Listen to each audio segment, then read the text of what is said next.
June da etoso edunu enan afi 2025 there's a no first half ena ye di akwawi very soon na ya share second half no asem baby atimi nka bia no I'm very grateful sir wetimi aka me ho na me the movement in the morning jumedi e de ebro on Wintumi radio 95.9 any movement television the sufisa abri ekosi se non do ebebo no da bia no menege se menya sa kwan na me ba wakwan mu na me no so ebedi enkita ho na me no edi sa adwuman na ye de boa se Ghana ebetimi afa no ntuma pa bi edi efra oman Ghana be yi a ejiname ene onyina so me nkwa me ntimi nye wonso nkwa wontimi nye enti na mpendefo to nwum se wonsom woni nipa wonsom woni nipa enti eye nipa ena ebedi sa adwuma yi ukura half na misumi kura half na yenyina ye pem ekoyanim enti saa ena amanyo ene oman chichire no saa na etie saa na amanyoku nsuso no etie tie biri nyina no onipa ba ku bia na ada ne ho se onu nko abetimi aye enye possible obia ni hono ma ne nko atimi aye even detectors any leaders are no mo ye autocratic ne krapo no omukra no mo nko atimi anye even though omo na show leadership edi animo but adwuma ne kase na no was done by individuals almost so itimi ekomani so no pay a collective effort ene betimi aboa edi empuntuo ene enkanko ede abamedi edi Kwaku Dawuro Ghana fo nyina Dawuro anopay many movement man amino enam it's a movement stronger than appetite if it's abria akosise no du bebodie many na agi akonwa na ye befa sa kwan so na ye de asum Ghana ebo nonson pounds madunu mu a ye de dudwam ebebrel anopay dudwam no ye hwe very simple issue very simple or say repeal of LI 2462 the promise of a dishonest politician. So we go into that issue. Yeah, say who is the dishonest politician? Now adentina besine airline yintimi and repeal it. So we go into all those issues. Now etimi edia bro. But before that, Endra Dr. Alhaji Mahmoud Bawumia Asia former MMDCEs. Na me who said nkomo bebre e kosom. Ya kase former MMDCEs a me who say krofo bebre e kasa. Nana Akufo-Addo ebaye no or appointed MMDCs bebre.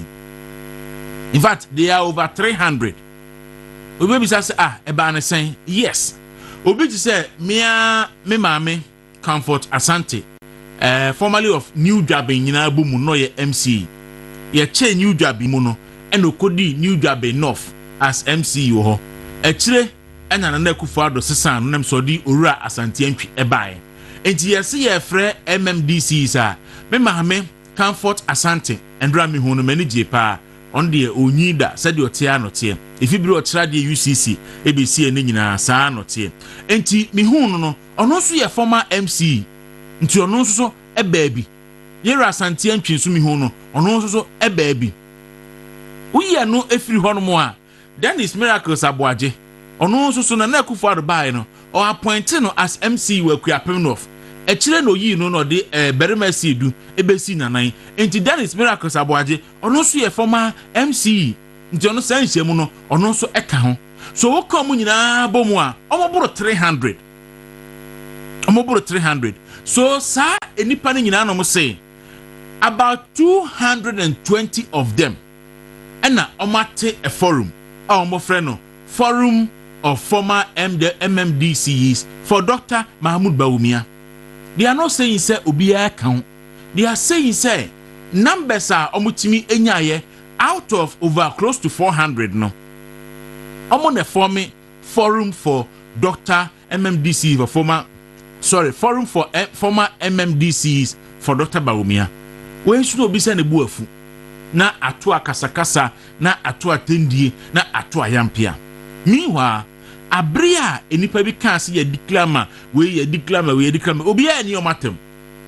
And sometimes ayana hard drink kakra because politician na yehu say enkrofo MPs certain MPs former MPs edinachi campaign declare support emano na Dr. Bawumia na Iraq no Japan ono ne candidate yehu se MPs yewra Kwaku Atenom yewra Stekanom ye former MP approach series e friends Alfred Obenom edi na chi a na ono omo eye campaign even though cry nya fa date meto abonten mantise obia edi Stekatem yewra former MP for Babiani Anyaso bekwai mantise obia edi natem anase obia di obiatem ene former MP honorable Adoma Kisi Anyaso tum ono so edi honorable Brian Achampon achi to the din system candidate ni e din atem wa ye campaign se men microphone support no adentia a men microphone to aba man because na na Akufo-Addo support no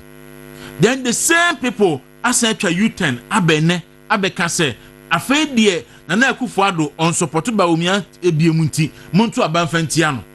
And you think about it and you say and then what logic and microphone so the adwuma say Akufo-Addo support ba omia yantuntia no because Akufo-Addo support ba omia yes Akufo-Addo support ba omia montuntia no because Akufo-Addo support ba omia na me say ye and the we see say na osin uyonko a wotown and say Akufo-Addo support ba omio say Akufo-Addo and support ba omio. The New Patriotic Party say 1996 mistake omo ye na almost sa edubu ahe no enya ade asa mistake no ombe ebium.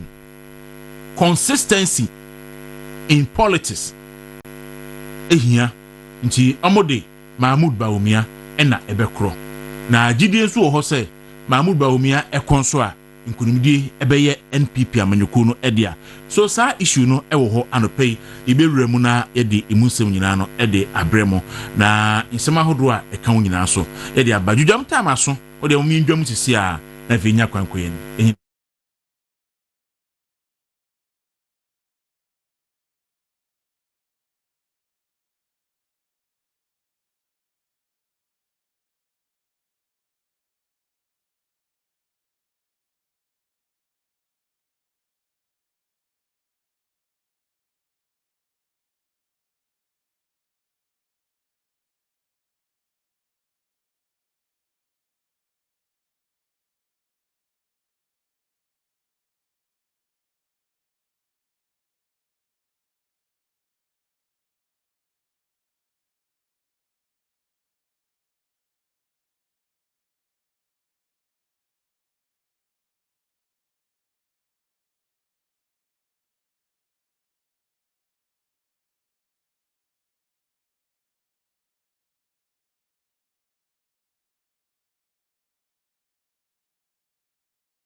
Wati adwumako bi na ebabria na Ghana yene China fo akwakodin kita ho ne hai so ye bauxite e wo maimu enti ye betu bauxite no na bauxite no ya nane ne ye dia aluminium na ye dia ma China fo enti omo so ema iska.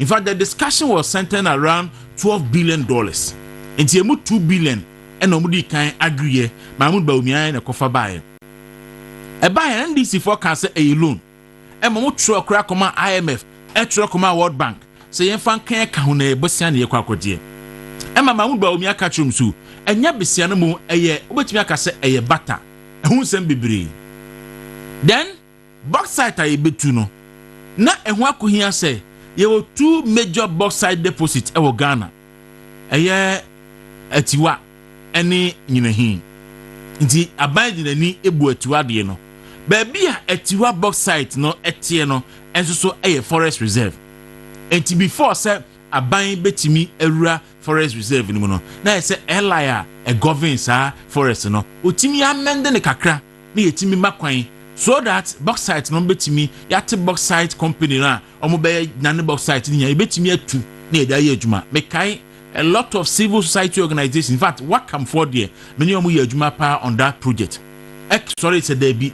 A tiwa forest, no. A baby, a insua who be brave tiwa, a baby, a forest in Rianya de be brewinty, or mumpany, and a yen send be brave. And a ma make I send a day amendment of airline or a buy. Yaba Traba, and a year John Mahama, any NDC for. Echo share and Crofuachi. And a way say, Galam say a air cosono. Afei die eye airline na emma kwan me eye mining in forest reserve no eno enti na nkrofo etu galamsey ewo kwaye mu enti saa mmara ne de aban enyi mmara no emfamfiri ho na yefa ne say repeal of the LI 2462 no aban enyi emfamfiri ho saa aban enyi amfiri ho de a ene Ghana fo ntunti aban na asem ni mu ayeden na ne enti ama ebu ayeden ne say na Akufo Addo aban no ama companies bi eye legitimate mining companies to say Newmont no kwan ema mo ye mining in some forest reserve mo ye mining no responsibly omo mining no and for how bia emaye but NDC for any Martin Kpebu any Kenashigbe any omunkrofo Professor Jampo the violent kisser Emma edu baby no okosha utag for achi no one that said a utag for say or a utag for kwamitua Emma mo ye series of demonstration Oliver Baka vomo wonom a demonstration a blocky kwan Emma a pen phone kwago ni say ensan basabasa o memu Emma mo ye ya ma yera John Dramani Mahama e shebo se oba se Akufo Addo anhwe na wan repeal sa airline na makwan emi etimi tu fam agudie e wo forest reserve ni mu no a and the oba obeyi afiri ho na onim ni entia na NDC for ye sa nyina ne say na chairman wuntumi e the request akọ say ye man the kwan na onkota no numere forest nim na onu so akonta mining eye large scale mining na onkoye mining e wo forest reserve nim na chairman wuntumi license no ye nya fama no enti pass ye the license ebe ma chairman wuntumi a oye Ghana ni na oye MPP ni na oye into large scale mining there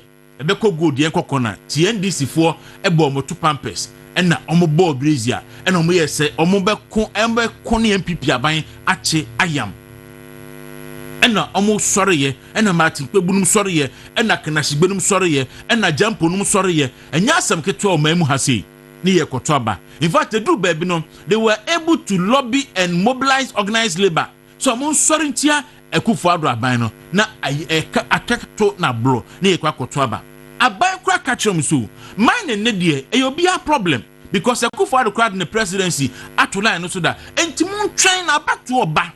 Amo se da amo demand ye mienu sa demand mienu no na edi kan LI 2462 no aban and repeal LI no na tosu mienu aban and declare state of emergency our mining areas na offer soldier for enko because abre no na intelligence say omo plan say Akufo Addo nya di soldier for ko enwura no mu pa omo so be man krofa ko toto nkrofo illegal mining ni tuo na aka say Akufo Addo na ma soldier for akwa shoot and kill. So they were putting pressure on Akufo Addo aban say Akufo Addo aban by force on declare state of emergency or mining areas. Asante patro betimi the screenshot ni yaba na Ira John Mahama call say amount yen repeal law no na ne say we say or say my government will repeal LI 2642 say obey president say Akufo Addo any MPP aban and repeal emrano na obey president obeyi emrano e de afiri ho we ye Yera John Dramani Mahama ena oye sa promise we e de kire Ghana for say na Akufo Addo ene na yi aban aso ayeden na okenkan a o say the flag bearer of the National Democratic Congress NDC John Dramani Mahama has stated that future NDC government will repeal the LI 2642 which allows mining in forest reserve if it is not addressed by the Akufo Addo-led government. Speaking during an interaction with members of the Upper West Regional House of Chiefs on Monday, October 14, 2024, he said the LI, which was amended by the government, has exacerbated the mining situation in all forest reserves. Eji asante that's what the other one aba only baby o kan asem no and they very crucial sa asemi o kan October 14 2024 back unsuni Mahama promises to repeal the law that allows mining in forest reserve where July 8 2024. That's a election no asante me da say election no apem so a akonim. Na baby a oka asase mi ene yes crucial. Eye abrea na one the Upper West Regional House of Chiefs echia. Na nanom ahemfo wo atifi atoye mantemu. Eno kosi omo eno de ne sasi ne bo se me John Dramani Mahama gonja de hye. Me kana na mun konwe gu hayi say MPP aben anyi airline na free ho na me Jomama be president ya airline me yi free ho ene e bon se man pepepepe sabre no na Godfred yebo adame ano ye the then attorney general ni wadi odemra akọ parliament on the 14th of October ana o seeking to repeal sa airline no. Na airline no o de komra ne kwa ebedi 21 days 21 sitting days obi antimi nya hu bibia abria no mo de pressure ato aban no so no na embre nso akakura parliament de be sori no na enu ti gofreda me no for so e de mra no echo before parliament emra no antimi achieve emra parliament be sori no e na parliament asori e na MP Ghana fo ahwe eni ato aba e de ama John Dramani Mahama ama John Dramani Mahama ababemu John Dramani Mahama babemu na Ghana fo bisa no a afere John Mahama say airline no o repeal enye yie anadwuma nansa ben no John Mahama say afedie crofo eye responsible mining wo forest reserve nim enti airline ni free ho no mu a enye yie enti abrea na monam campaign platform so na mudi akufo ado atem sabre no ne yera John Dramani Mahama enti so na onim say airline na okan wasem na ohshebo eka na nanom nkonwa say obere pile free ho no na onim say new montfo wo forest nim eye legal and legitimate mining na enti na say yera John Dramani Mahama wahunu say afedie so kọ eko revoke sa airline na esunsunsanso ebeba Ghana for no eni ana. Now the civil society organizations and all well-meaning Ghanaians can say, "We are penny. Why a president before? When you mean yegum? When to mean tunte suon to fem and sign for a toucherma and fa. O say a bomb you know. What say Ubeyi airline no edi free ho? Beyi airline free ho. Your mama say apetampe. May koye amendment. Amendment no so Ghana for yesi yenye etremobo. Or say obe declare state of emergency. Ewa all mining areas. Oka so declare state of emergency ni pa na Kofi ama Kofi Bua na akotena TV so na wosu na ama Kofi Bua akotena TV so na wosu se akola wabu ni pa no so obisa no a osia chama untumi wahu chama untumi video ma na yura ho wa bria owura Kofi ama Kofi Bua nim se ne constituency elembele ne office opposite say ye tu galamsey enne NDC for a tu galamsey okruma no ehu ko apa voter na kohwe ko apa voter ko yape na ko hwe NDC mpanifo bia amu tu galamsey ko western region ko Ashanti region ko eastern region na ko hwe NDC mpanifo a amu tu galamsey na niam no say mami sifa sa asiminko NDC aban ba yi yachi owurabi ebribi na oye cocaine e my Ghana mu muntie niye yachi no cocaine related issues NDC aban ba yi one of the regions omo pals any panel say onye security liaison officer na onhe galamsey nsem so onipa make say onim ne ho on bia me de me nsa kire no yachi no say cocaine related issues oyan NDC ni and na make say ono any national security liaison officer in that region ono enene or hwe galamsey ensem so na onipa cocaine sika nso ni di no galamsey sika ene be so onipa wa ye cocaine da no obetumi akọ galamsey benefosa ne wadi apam dan kanfo ha etu onipa wa ye cocaine da ame ya chi no Ghana ha da no wo so nko he galamsey okoko galamsey ya eden na kire say an illegality can fight an illegality because on akasa mu na no or an illegality on its own And that is the NDC government. Yeah, can wasem. Obi eye cocaine me achino. Enche crowd.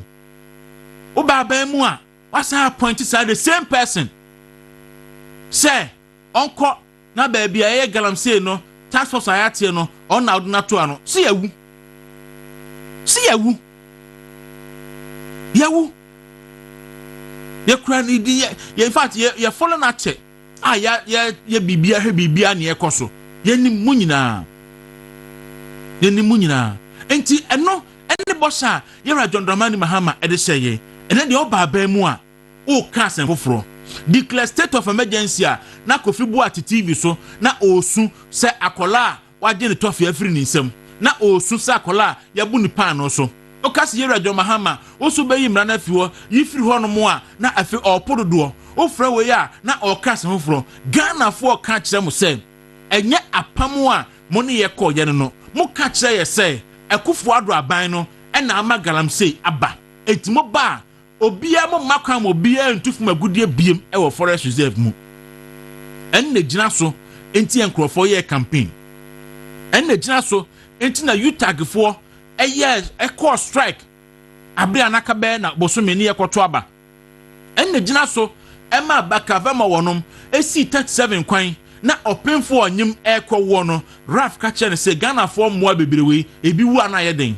eno na gina so emen krofo bagi sufi e de ba krom ha sei ebese ebeton ye se galamsey nsuo en na gina so ma kafu ide na ot GTV so anopa bia ne wasese nsuo e de agubotom de abesi wo se galamsey nsuo na NDC wini e wajai en na gina so emekugye to ablakwa na da bi onamo a ne wasese nsuo agumpentuam na wode nam na wo ye press conference na wo na pampamusen na wode kire nkrofo enye na gina so Ghana fo bebre ye se Ghana a livelihood at risk into ombeto abade tia MPP mo baaya ene galamsey ne bom ho matu galamsey ya ma NDC MP ne kromo fo atwa na su ewa win se aden MP ato abade amawo Oscar Labi aden ena otu galamsey sa aden na otu galamsey ese yensa ase ese yensuo ene kwa abuti akohwe ko enchi ho baabi ko dade so ne ade watu akwana tu galamsey ya ma efe na hemfo no ho metinti esi ye kunwa ya mamere ne edutwa na su se oho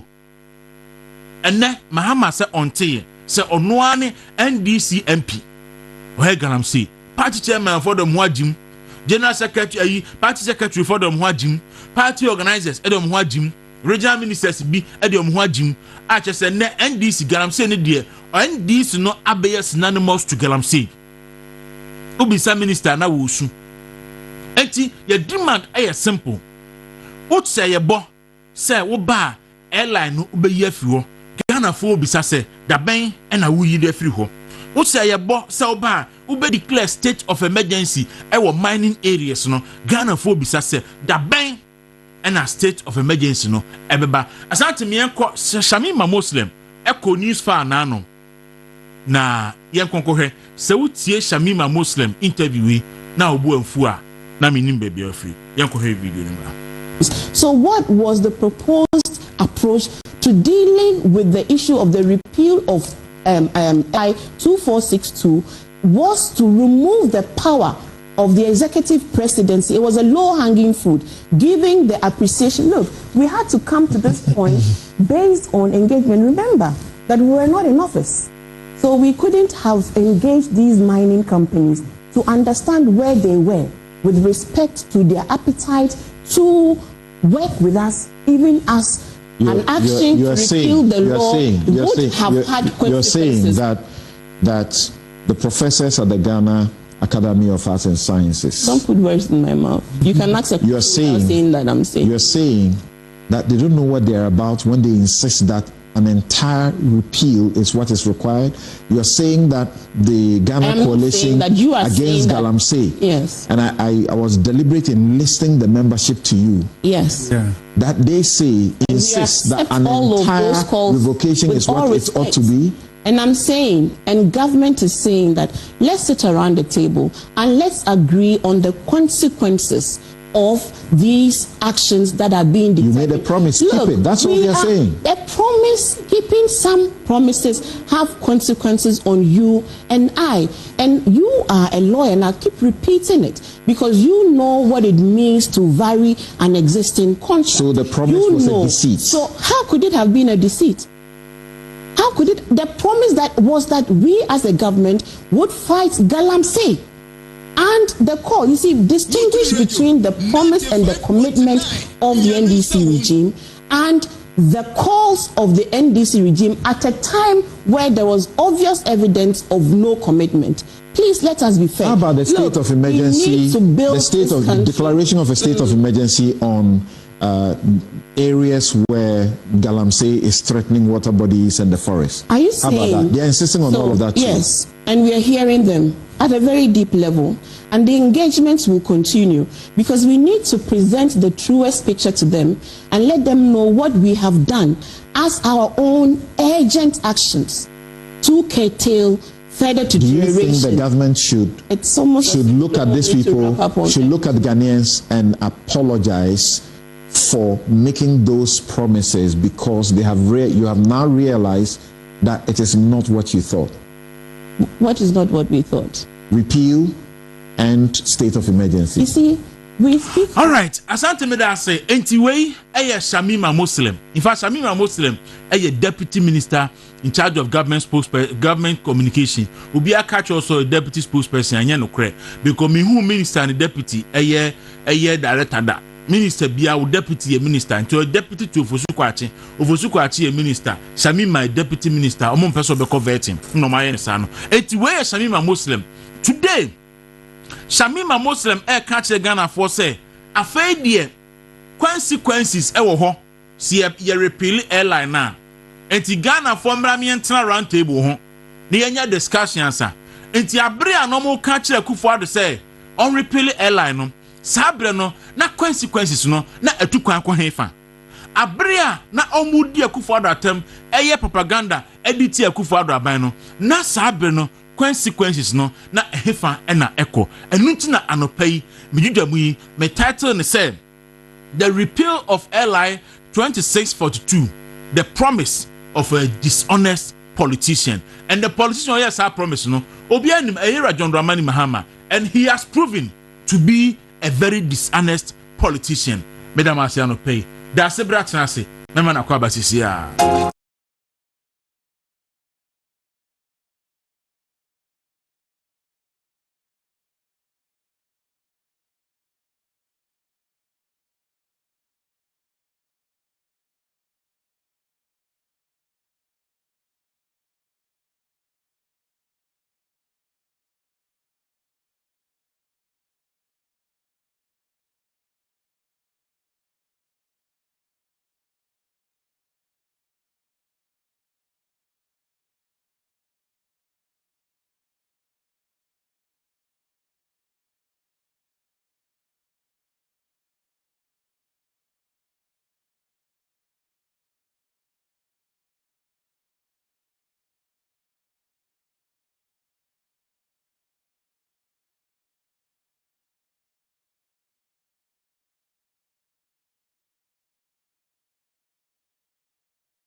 Ni me muti saying. And no chenra.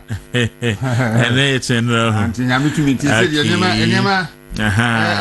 Level kakra. Yes. So say born you must say and running it. He now call ye and running it. Dear now ye. Don't shed you na Adriana watch it. At the end I would ye. And see maybe I call ye dear. No Yamitu means in kakra. And a young pass. Oh, a dress so crap. And I come. I say a young to sing it. I say a young to sing it. Okay. This ought to be sorry for you. Now tonight will be dread mem. Now to be rested you are nay. Nti bede nyame ase pa se odi ye nkwanche ye nenne. Ye ka ati asofo so ye so waka ya frem di. Yes. Bede nyame ase. Koka ma chen. Ye nua. Na bokode. Nyame ti ase. Ene nyankopon ase. Ene nyankopon ase. Mehu se ye se anje kabonu susu. Onyansun. Anje kabonu. Onyansun. Eso osun. Onyansun. Mon ka che anje kabonu se. Na ordinagrat office no aye extension of NDC national headquarters endra teacher for be echo education ministry of education and education service so mo ko picket because 10 months ni ye ntu omoka and there are no indications say be tu omoka ye kofa police for SWAT police for say omomebo ompa mo fanfiri ho be sine mente say Angel Kabonu and make a statement on that issue. What? Because the party were bam. And you know, or make a statement be on that issue. Anje Kabonu. Until say teacher for the call headquarters on the SWAT for police SWAT and here you say anti-robbery squad. Yes. I did a fight no but who no mom they call you can tuone akude mumuntum and no call education officer say teacher near why ye adwuma 10 months yentua ne ka there are no indications say betua ne ka na wa ba baby say aden na busumi dunie yentua me ka ne ka hwenkyerem no na yakofa police fo aba say ye mo omo ne mpa mo mu famfiri ho and I may say they are enjoying the fruit of their labor.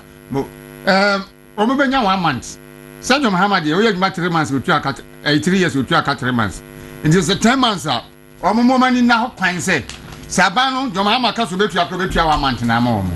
Na Yancha Dr. Mahmoud Baumia, and then the Aja Samira Baumia, and Chananado Danko Kufuado, and Sunni Yemami Rebecca Kufuado. Any Yaman Panida Dajon at Jukun Kufuano pay, a will be my chow.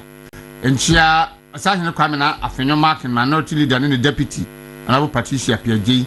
Honorable Frank, and not Dompre, a minority chief whip, or any deputy, honorable. Jerry Ahmed, your minority caucus and more parliament, your Professor Kinsley Nyako, and a baby, I will be a quite a swimpy, the Chelsea, Cocan Supra.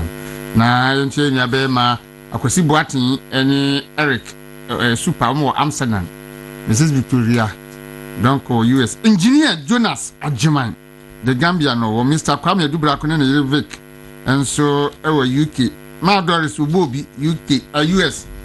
Sama to put no more market in a Chiamunina, Ghana for near Brutilfuna, Chiamunina. And that topica, Odia, Gamuno, dear. Before that, no, don't say a manager sending me a DB or say, okay, a quotation from former President Mahama or say, on the day 8 into bracket. The Mahama Care was launched. We raised a substantial amount. All the different groups at the launch also contributed something. I also placed 6 months of my salary. Happily, my salary has started coming. So I will also present my own check to cover the pledge that I made. And I have asked the Chief of Staff's office and the special advisor on governmental affairs to start the collection of the 1 month salary pledge from all political appointees, ministers, and appointees at the presidency, he said.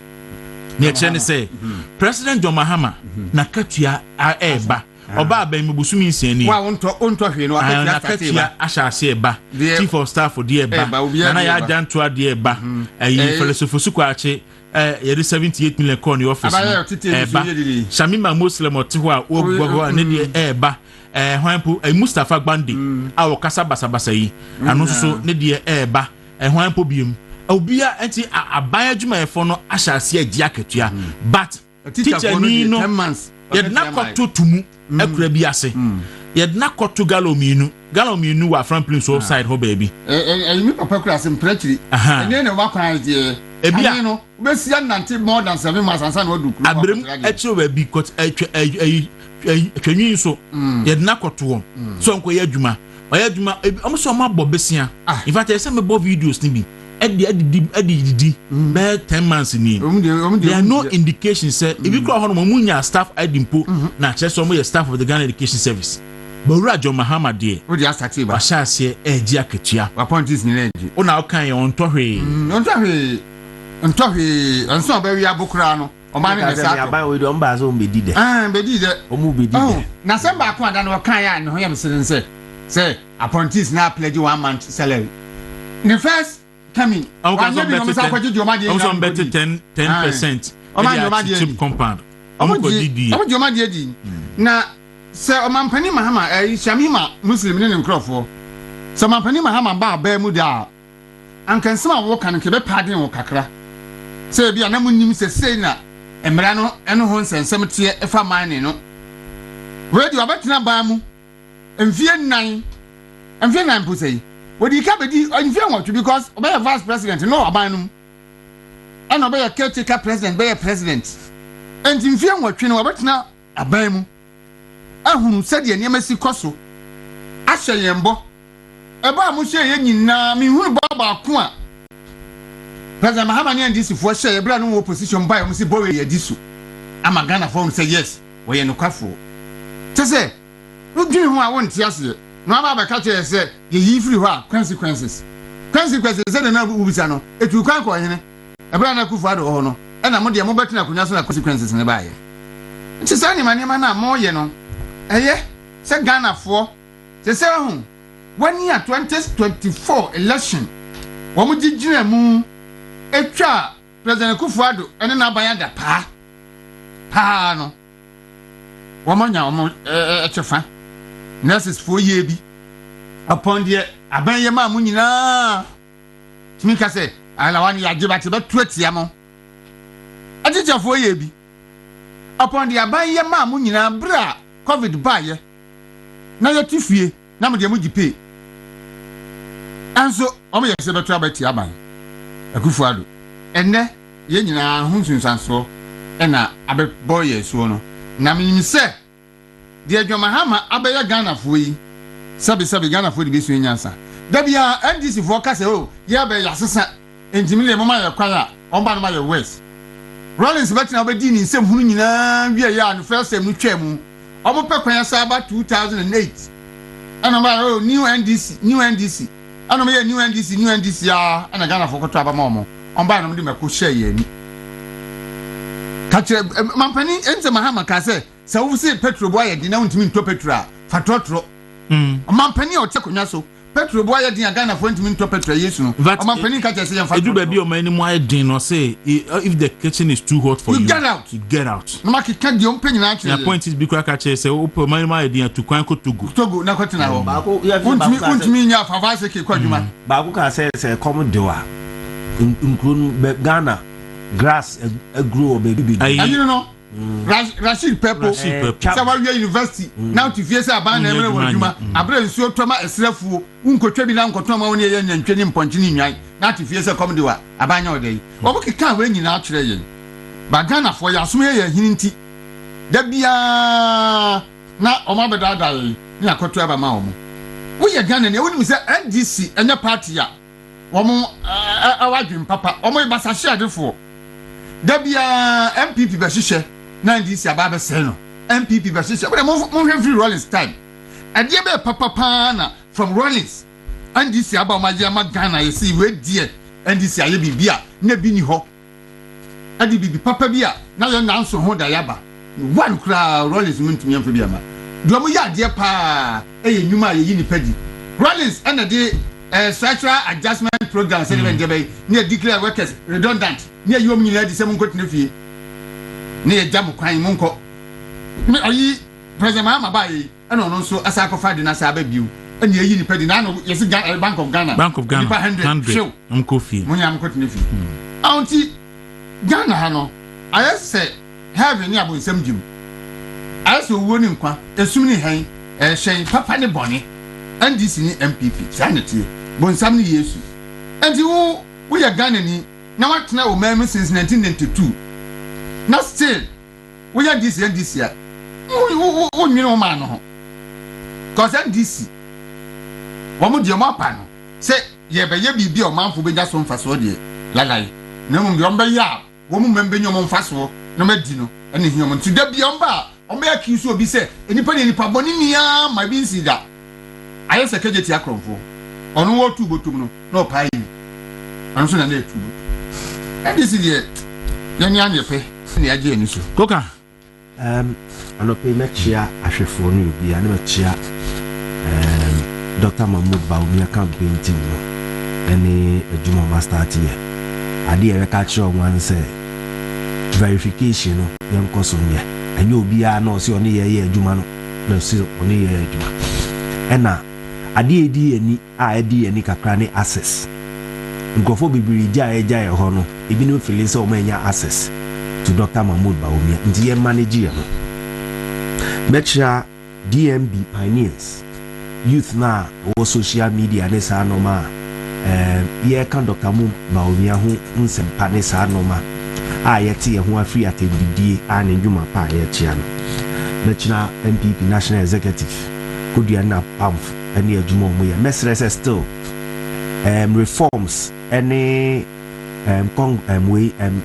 meeting no mo call last week no omo momodian no start still enko radio so no sa no mo nchire mu because e mu nchire mu no enko so na mada Dr. Zato abrante no koma jump knockout no yeah medana se pa so ono na match Nathaniel mafu jesi nat bi obi anyamisha Daru so unsana na Shamima na brofono was not broffery na kasa na edin afi onu mo to make a show be say you are a lawyer, you should understand how law works. Nyankopon onye ni bibi akwa se omo dada nkofo twantoa could do some pempenso and odi obesi o say allow them. You've attacked, you try to embarrass Chairman Wuntumi. Modi normal to so wakache mu say ne baby amoso invade on call on starting eduma oye was so pe e reclaiming the land awudia kube to reclaim the land na so bi akoso ana oni pakro na yeden a trespass yes there be eno ni sensem na start here e wo CID and ne o catcher said there are people doing responsible mind. Catcher Ghana for say a young throw a young for a responsible mining. A NDC for na money or mako a pam or muye juma a to gold Emma gold board illegal gold mining air supply gold board. A few rich people or NDC a business and a omode ye juma. Omode eye juma e wo ho ko hwe NDC mpanimfo a atesi galanse mu aye juma na edru ho a o state of emergency be yede na se enne your friend is saying kenashigbe onya chamber of mines no se game na asesa ma no dede na asesa na by bar power mu no se kasa no kofo omo se omo ye investigative journalist na omo ka se MPP for na yes ano man and na omo we TV3 na ye spokesperson and net away impenimfo etina kromo ahwe ye and ne because neutrals ni nyina akoje first class employment ama say Omama anibra bank for the fake degrees send your penya salary increment ni benefits na atiesim galamsey John Dranani Mahama ujina oka say you ube appeal and then what be jina oka different story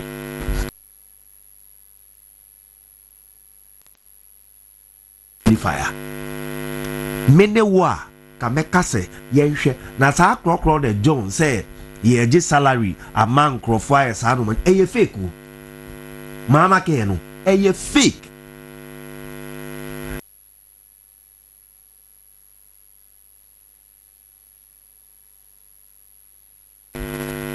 se okay se na ne baraf sharaf box na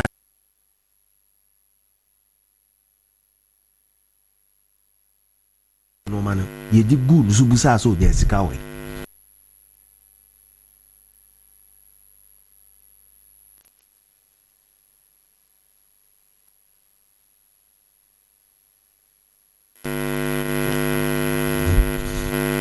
okoka ye beka say ne papa ne wofa eye legit business or ye businessman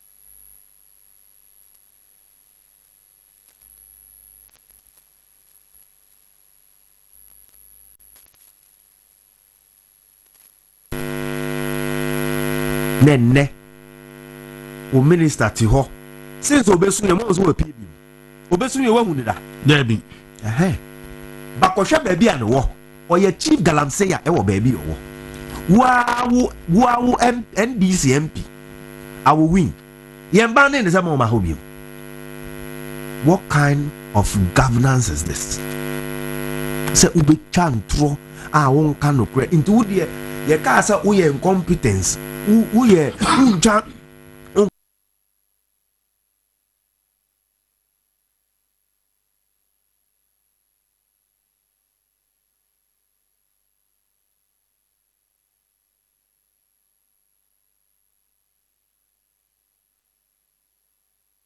wotumi aboa no menso me da se some questions be ansana yeah ya fi ha na wo kas bibi na wo say yenya ebiti se kafui de mo yeah kafui de kujetu ablakwa no ene we kaka ho wo mo ekobu nsuo se okosansuo be mako be nine no wa trouble ho we yan cobra we ye brim we science laboratory those people no mo we amo ho na NBC by omo jai yeah media coalition against illegal mining omo gusu ho ayi kana sigbe no mo no omo yo adwuma amo gusu ho omo ya adwuma no pa matso omo gusu ye adwuma asofo civil society organization but asofo agina sare di oye PowerPoint presentation wona sorry yeah ekofa Russian nsuo ekofa Australian nsuo ekofa abruche nsuo bebre na oya no a project sa nsuo we gold egwomu no deposit wo mu ye sei nanso kwa abruche a ye makwa mi entu gold wo ofa ko Russia we nsuo we nsu nie gold deposit wo mu ye sei enso so ye makwa mi entu gold wo Ghana nko ahese ne aban makwan ami ye tu gold ase ye nsuo nyina enne osofo agina sare sa presentation no wajai because na sorry ma any appointments wajai enti do enne kofi oduro osofo kofi oduro tiatiemu na o yes ono so wajai this nonsense must stop no mu nyina garam say enne nonsense bio professor Kobimensa ono so say afei de waye too busy so beka galamsey asem so no so ajai enne ayi efene sen jampu ono so no wajai because na fruma ye ma won so wajai galamsey asem no ka enti enya sem tutwa asafo ni nyina asofo civil society organizations the academia ani ahimfuna na mo ye dede ni nyina na mo akoma no atum no monim na aguase sofu bia no a preach against galamsey and MPP na ne won preach against galamsey bio no we fake pastor we fake man of God sure yana let me fancy we MPP for be said ena we ya kremoni nti Ghana de yempen kremoni a obedi leader ha antichrist na wo bible mu no anya kremoni o antichrist na ya kan ho asem o bible no we ya kristoni enti na kremofo na be sai kristosom anya kristofo na na se o mu kristosom enti so obi ya kremoni a na wo ya sofo na so ya kristoni a na be ka se ye kristofo manti ensa se etu abama kremoni o sori a wa bi nyanti na wo jiji asofo ni sika na de akotene Dubai so kodi holiday o modam wo ya sofo Ghana ha wo si ensa se ma kremoni jiji Ghana fo mobro fo sika no na onye sika na de akotene Dubai holiday you are mad hono kristoni na president Okay, movement in the morning Jumadi so they went to me radio 95.9 and movement television was sugusu live on Facebook, they live on YouTube. Okwa na one like na one share. Me unse microphone send feedback. E bi say noise e was sound no Facebook. E bi say no mo ntiko kan so enka. Koka na ne hwene asi. Dunze ontimi nkasa enti me ye ho ma yere me ho abia se metimi aya so koka ne hwene na abono na enti na montene kan yi but be manage ni sa. So let's move on na yenko yenim endra Dr. Mahmoud Bawumia ekodi djuma sonko bi ewo Alisa Hotel. Okay, aside before that mensaka school for no teacher for no you know ma yeni kambo police abra police for no pamo omo no we are near bo girl no our kasa no one of the teachers na ya born there no and sakra na yako Dr. Mahmoud Bawumia nsem so yemu anu sisia.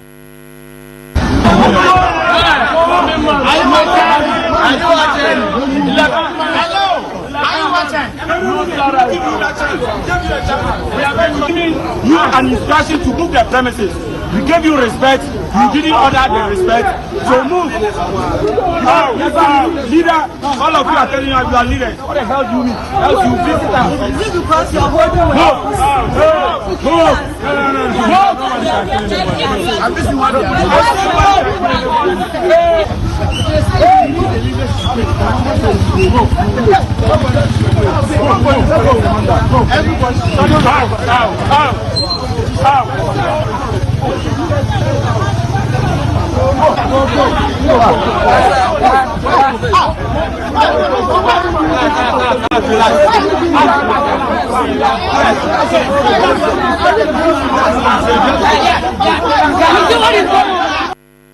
Mo asante me da simo da sere ene kuka eyarehu hwe teacher for emranti ene maba afiafia ebi atukwan fi tamale ebi fi boga ebi fi awin ena ebi fi azim no nyina aba se mafa ya adwumam 10 months ya fa ya adwumam se teacher ni 10 months ni na yente mo nka ne yaba bebi sa da se be hia soja for wani police for akontokwa ewo boko hwe police for kintina wamo a he papa panimu we o police ni panimu we wa fusa no a wo ye otiatia ankora ntie ye ma mugu mabegun kolai so ena mo harazin kolai pam wo mo edifri onum me ntie girl no one of the girls enom so mutena ho ma de krasan me ntie na smo kono mo kan. We are saying is we've worked for 10 months, we've been at post, nobody told us to go back home, so they told us to stay at post, and we've thought we've worked, so we are demanding for what we've worked for. We've not gotten our staff ID. Even if they should have even given us the staff ID, we would have been at ease for some sort of reasons to ease us. But up to now, we don't even have the staff ID to know that we are even noticed in the government as workers. Then we've not been paid. Some of us are living on loans which comes with interest. And when our salary is finally paid, they wouldn't be paying us with interest.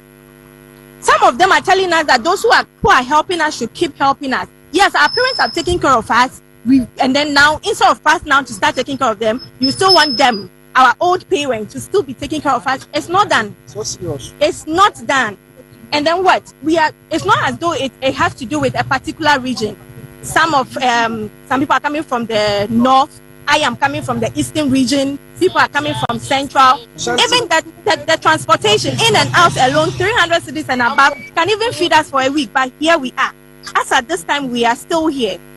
So all we are asking for is, and then they are not even communicating to us. That's even the worst. From the top to the down, they are not even communicating to us. Tell us, oh, we are working on it. From here to there, this is what we've done so far. These are the issues. Nothing is being told, communicated. All right. Asante me that say. That's right. Gauru. Enti enya wa yeho.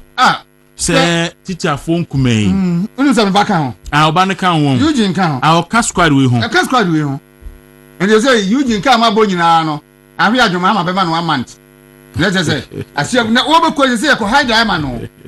Your post to no say ko hide guy ma no. Oh, eyare ho. Ana na dance yen high ukwa isin ono so isin. Isin. 2 years no mo so mo nje. Wanya onya ba bi ntina ko nkotira de. Yeah. Na wa tira de no 10 months. Still nuntua ne. Ata be no frɛ wa onu. Ne ho kire na ase da frɛ wo jiso a wo le me pesa me bisa ase de ho se no se bra wo boa. Uniska ka jem se uniska. Nya wo bisa me se de ho. Adai. Oh, se de lady kan. Mon ka hwe nkyira won. Enti Eugene efi Kumase no ho a. Ono so isin. Let me say enye ho no free. So school no ba ho. School no ba ho. Oba school ko fodua. And e push you around ho. Ene mo Kumase na motie. Nti otu Kumase de anka busuafo ho betimi edidi ama ne bi. Ena obe kan senseme ewo ko fodua ne mpotem. Ena ohye ho. Isi entua ne ka. Eni entua ne ka. Nti da bi agi so san frɛ wo. Asa afrɛ. Ema wo so sende kakra de ko. Kakra benya wo so man bi. I have been. Na obasa obeya ne asoma police force e mebo no. Procedure adwuma so adwuma bi ya. Because master says so. Ba we police ne so hu. Asa so di nyansa to. Because hwen kola afia du akọ. Osusu kola. Ndi oba omu a. Yoko yoko they were the same people. Oba omu anka be yesa. Sa papa no gina ho no. Wa akora no school 4 years. Awie. Wakoya we ni service ni bi awie. Ya post no. Oko haidai uto we to yensu nesi muntu e kas muntu mo ba busumi ensian mo de mo start di mo pe match ka to ya sha seba very sad but Dr. Alhaji Mahmoud Bawumia eshia former MMDCEs na oni omo edi nkomo e the vision eto omanim etro mo se opeso gina ewo abato a da NPP fo no beto no next year January 31st no beto be gina bi na oni omo di nkomo bebre ekyerɛkyerɛ omu nti a ɛso mo to aba ɛma no na menka menwa before se be ya santima yenkotie Dr. Mahmoud Bawumia ehia omo no yenkotie nsɛm a ɔde ɛto omo anim ni bi ye ba na fi ya to asɛm no so yenkotie bi. Don't make noise, but I deliver results. I deliver results. Let me remind you that being a president of this country is not about how rich you are. It is about your ideas. It is about your vision. It is about your character. It is about your integrity. That is what it is about. J.B. Dankwa, Busia, Dombo, Kufuor, Mandela, Akufo-Addo, Mahatma Gandhi, all of these great leaders of our time were not rich people. They were not rich people. Lee Kuan Yew of Singapore was not a rich man. But they were good leaders. I have spent my time in public service not looking for money for myself, but looking for solutions for our many problems. That is what I have spent my time on. I've been looking for solutions that will help our people. God has blessed me with vision and ideas that have improved the living conditions of our people, that have saved many lives and generated money for our country and our people. I may not be rich, I may not be a rich man, but I am rich in ideas.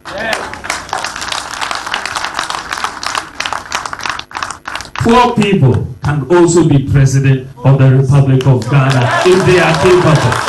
Poor people can be president if they are capable. I have demonstrated decisive leadership by what I have accomplished in my public service.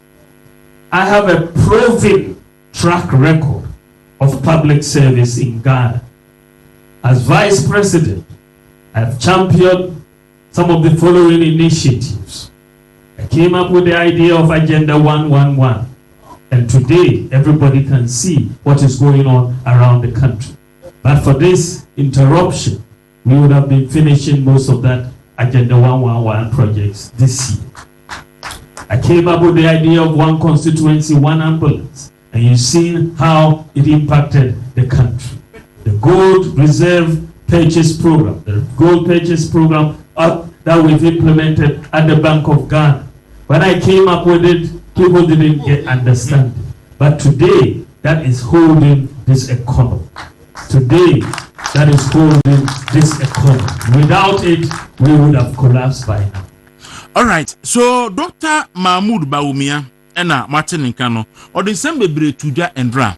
Na obe wie ne kasa no, ena oka say, waya analysis ni nyina no wahunu ade bi. Nipa bebre ehu ye. Na ade be na wahu. O say, efibre share Fourth Republic yase no.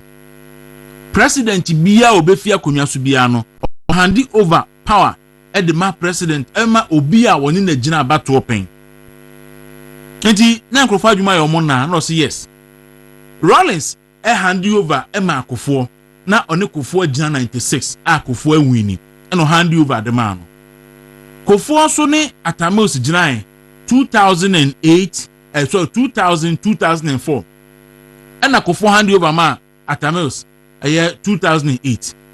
Atamils ni Akufo-Addo enso gina 2008 ene 2012 na Atamils de nyame etonsa afre no nti Mahama Atamils nyame etonsa afre no Mahama ni Akufo-Addo gina 2012 oni Akufo-Addo gina wie no Mahama hand over ma Akufo-Addo na Akufo-Addo nso bae no Akufo-Addo nso ene Mahama san gina biem Akufo-Addo nso kɔ no ena wagye akiri asande ma Mahama oni na gina pen enti Dr. Mahmoud Bawumia ene Mahama gina na ano enti kwan biya so no there's a chart no ato say John Dramani Mahama esube handi over edi ama Dr. Alhaji Mahmoud Bawumia asante yentie owie ya pe ene nipa nyina abogye so say ade no afedie adane there's ade no adane papa enti asante pa cho misro ma yenkobo sa video no na the president has handed over power to someone he contested. Wow.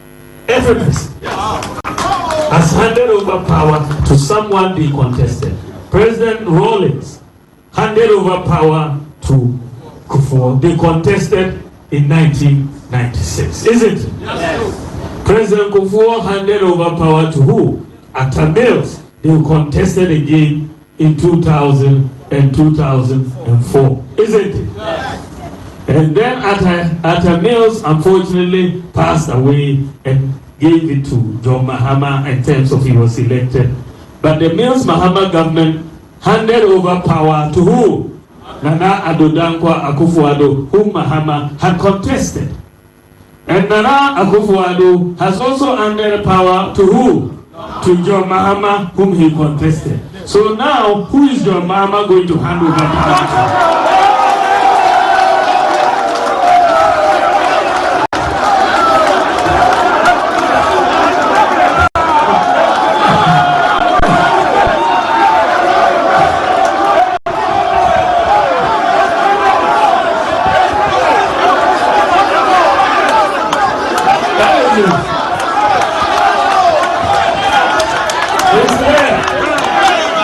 It's clear. Your mama will hand over power to Dr. Mahmoud Bawumia. That is dedicated supporters of the new patriotic.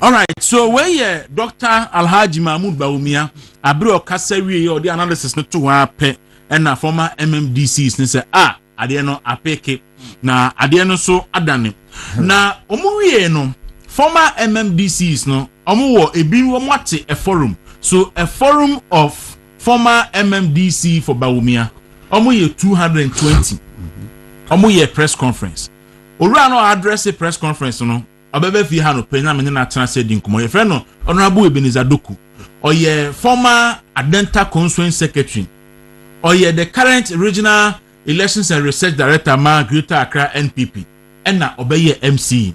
So most of, I say 95% of the MMDCs no a party officials or my head the party position at all levels and a yamom appointment.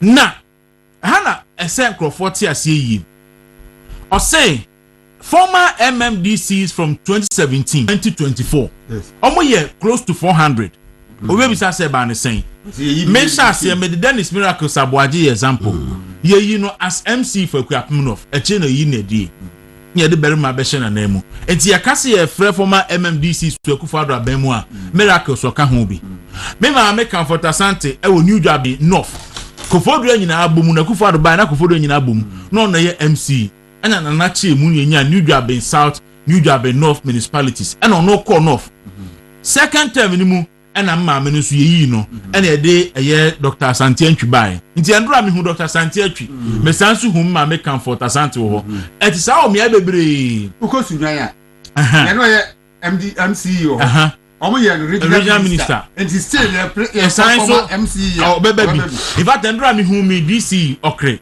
so isi o ye MP but former DC no so e wo hobi enti no ena o cheche mu no say almost hankrofo no omumu 220 aho achina se hu se omu declare support amabawumia ebi so matikwa pai adenti na se ma yentie Ebenezer Doku ewie ye wie a then memamo aba sanse memu yeah the supporters of the New Patriotic Party, we have invited you here today to meet the forum for former MMDCs of Bawumia. We are a forum of 220 MMDCs who have served between 2017 and 2024 during the tenure of the immediate past MPP administration. At this time, that the party has announced the election of flag bearer on the 31st of January 2026. We deem it important to let the rank and file of our party know our thinking and our observations as we choose a leader for the 2028 elections.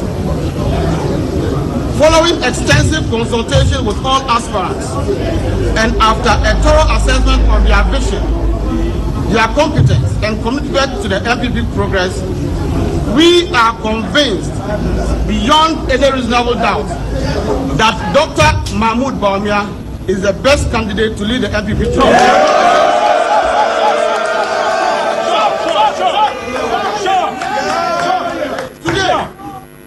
Today, 220 former MMDCs, comprising men and women who have served at the grassroots level, with dedication, have signed onto this declaration, pledging not just our votes, but our time, our resources and energy to mobilize, to campaign, and deliver a massive support for Dr. Mahmoud Bawumia's candidacy. Our endorsement is not merely symbolic. It is a strategic and operational commitment, with 95% of us having previously served as either constituency or regional executives, some for over 16 years. We possess an intimate understanding of the MPP's structures, dynamics, and electoral needs. We will deploy this experience to ensure Dr. Bawumia's message resonates in every corner of Ghana. All right, so where Yera Ebenezer Doku on a former MC Ewa Denta or a former constituency secretary, I think about 3 or 4 times, or say 2 times, or the current regional director in charge of research and elections Ewo Greater Accra. But no matching. ye no menua abokodi nyame adom ahode wo hono mo ede nyankopon ase bema camp for se me ka so mo tia mo bema camp for emere mama o se mo titi bi mo se nchi bo ma besra yen na o so mba besa o be ka chia so no maba asundwem na de na so de ni besa so ehu be ni bo ayi station bi na akwa bi kotina no ko yen program na o ke bi chia soja fo no o ke bi chia soja fo no wi anu ni o fa ni bag no kofi na soja fo afi no mate no mba mba kwa na o kana ni nse bu no di ho woni aka studio ho no ni adwuma ho no o me de ye o na se won ka o ma se ye wo pe asem pa wo pe asem Kwaku se earlier issues in the end the market can be able to the mitchell so na men concentrate away and come and right course enra any matters arising once Kwaku is open who poor baby kwa na se why who se the pen one tiase ya udiga so wana ntako ya peduna kan be wa ba say super boana o nya boa na se ne hobon o se ne hobon na opoposo bu ayi a feni say pawu pa na se wanti asa o se o pese mi eburu kwase a no wanti asa se enta point tias mas so mo tias mas pa enti enra adefefe course we okay obi send me message o say oba etiwa district Honorable Isaac Amwa about 2017 to 2020. Honorable Seth Asante about 2021-2023. And Honorable Paddy Douglas and so about 2024. I could see December. Jet one kwanya minsa. Tafuse kumase tafuse omusu nya. Kwaku. Ben hawo. De ya wo na busa be de ma se utimpo ase de no. Wo se de. Me hwa akom ho ma utimpo. Hwa akom utimpo. Ebeneza doku were former MC Ewadenta. Yeah. Was say one in penny for MC that from 2017 ba or maybe 220. Almost support to about me. So one can one almost we have 40. Was yes 40 no. You support to and then so 45. You support to be and I am put there. Yeah, you put there 220. Yeah, 300. Second one no. It was saying and right yakoi and rainy night while in anya will be. We saw the enthusiasm. With the exception of the packet to a war, some ankle but a chill cried and a jibba. And yes, we can't say it too much. Oh, it's got comedy. Mema can't acquire one. And now with the year 2023 presidential premise ye who yinti me should have endorsement be said any magic be and me find calculation. Eastern region, especially in the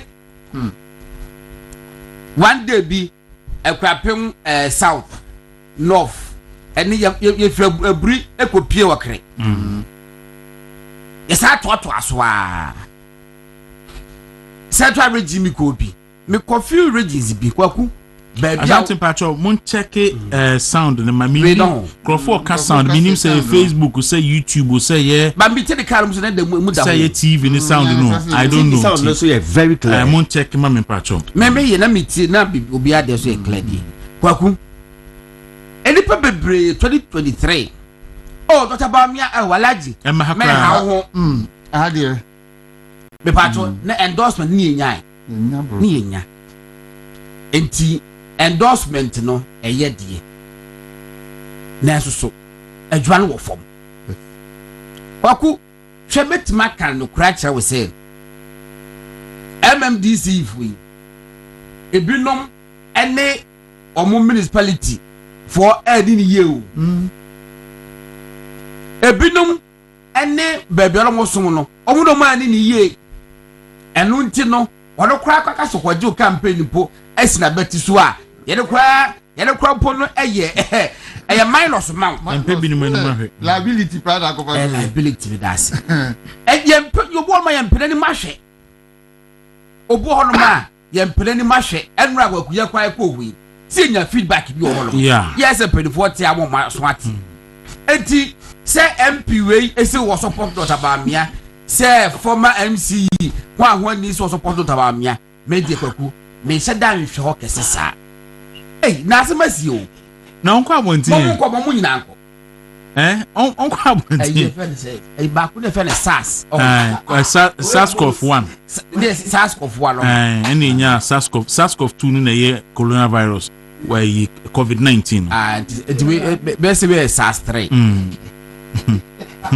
na se wani tunu saya manfo eni tire ne de be sa obi a Ghana Kwaku media me say endorsement ne e ba eye na so di hia pa ne say on be kofom akwakọ ye adwuma hwe bebe democracy enrachi me ne energy kwesi ada me ne MPB di nkomo e mo de ni nua MPB so to line so say ye mensa ye ni nkomo kakra na Kwaku enkomo ye didi ye no omo che me say previously no say MPB ka say ojina binkuma eya na ending say ubenya ebia nipa be 40% abomo akase de bomo so jenifa but enei social media ba was do pa social media kwa keke kwa le fa hwade omuti dia meja say de nkofo no omusi dwenfa was wey was support benkum enso ma hu say the constituency youth organizer the constituency de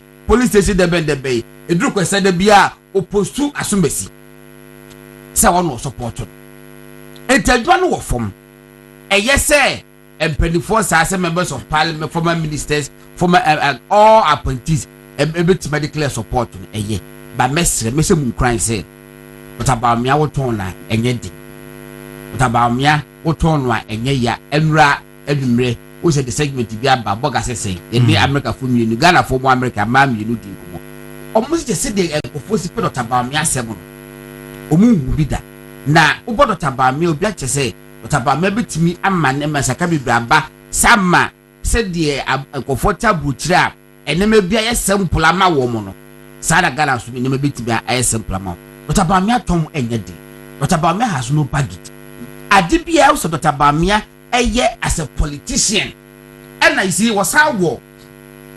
eneme bia politician be bring say ni ahombrase che owa ahombrase the human relations very good. Okay. Was that why they be brain say is always able to think outside the box. As MBC immediately ye dey say never solutions emra etimede Kwaku emra nwumre me ka asim bi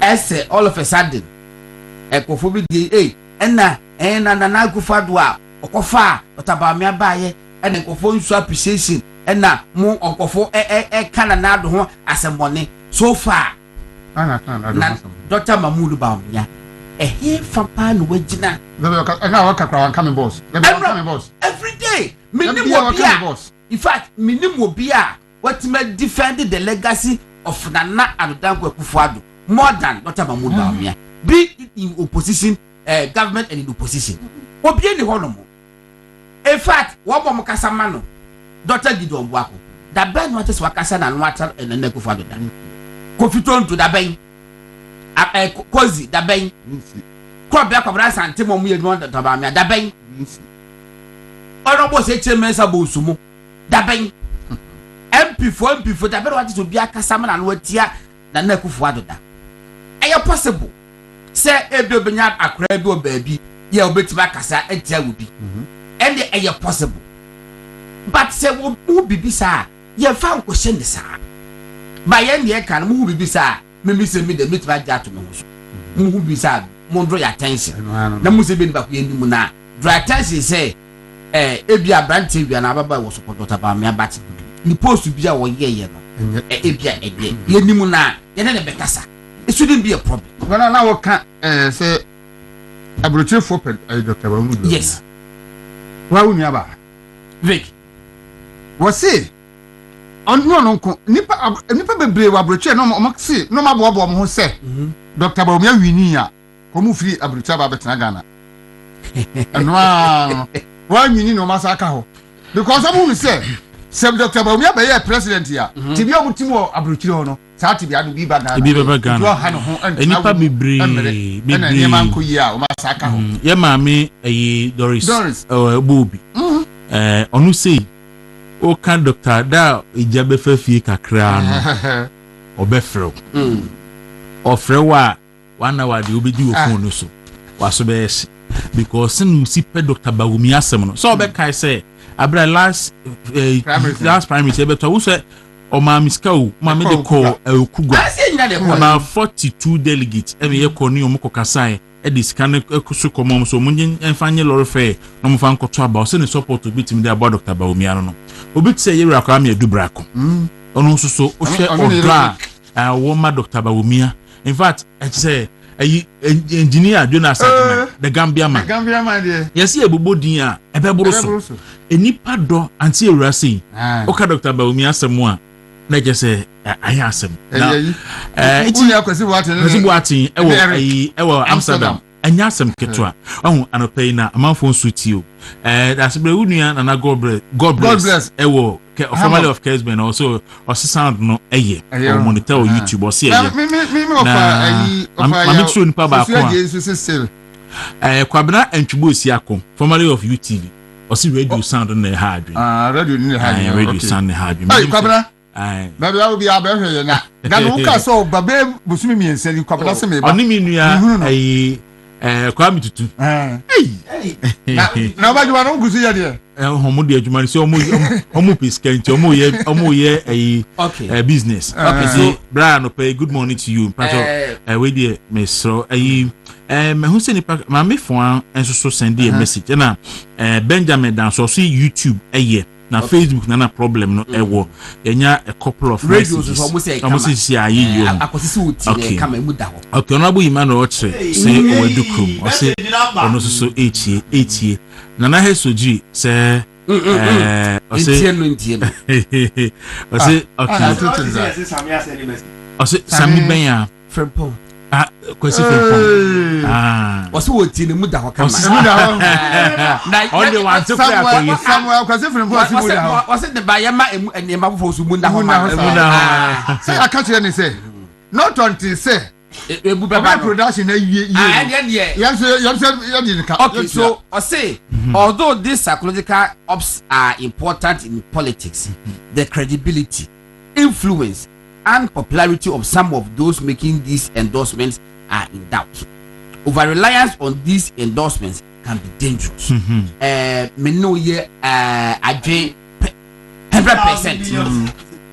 Because in fact obi ho no one na make no obeye MC, obey member of parliament, obey minister, obey government appointee. Said they were the post na say tianko for na so e won area e won na sori awoko e won na duro bia no wo ye Kwaku enu ti no wa ye careful na ka say oh obi a endorse me ya ye we say enipa ko no ko ma we endorsement no. But the important na we free no. Almost all endorse no. The influence of this and the same. Kwaku obo ho no ma we need government appointment. O ma ban mu da. But say wunya no we say support wo. E wo constituency a. Obo ho no ma we pretty pap. Obo no ma e ka washing bay and any dia but we popular. Obo we tiba merchant.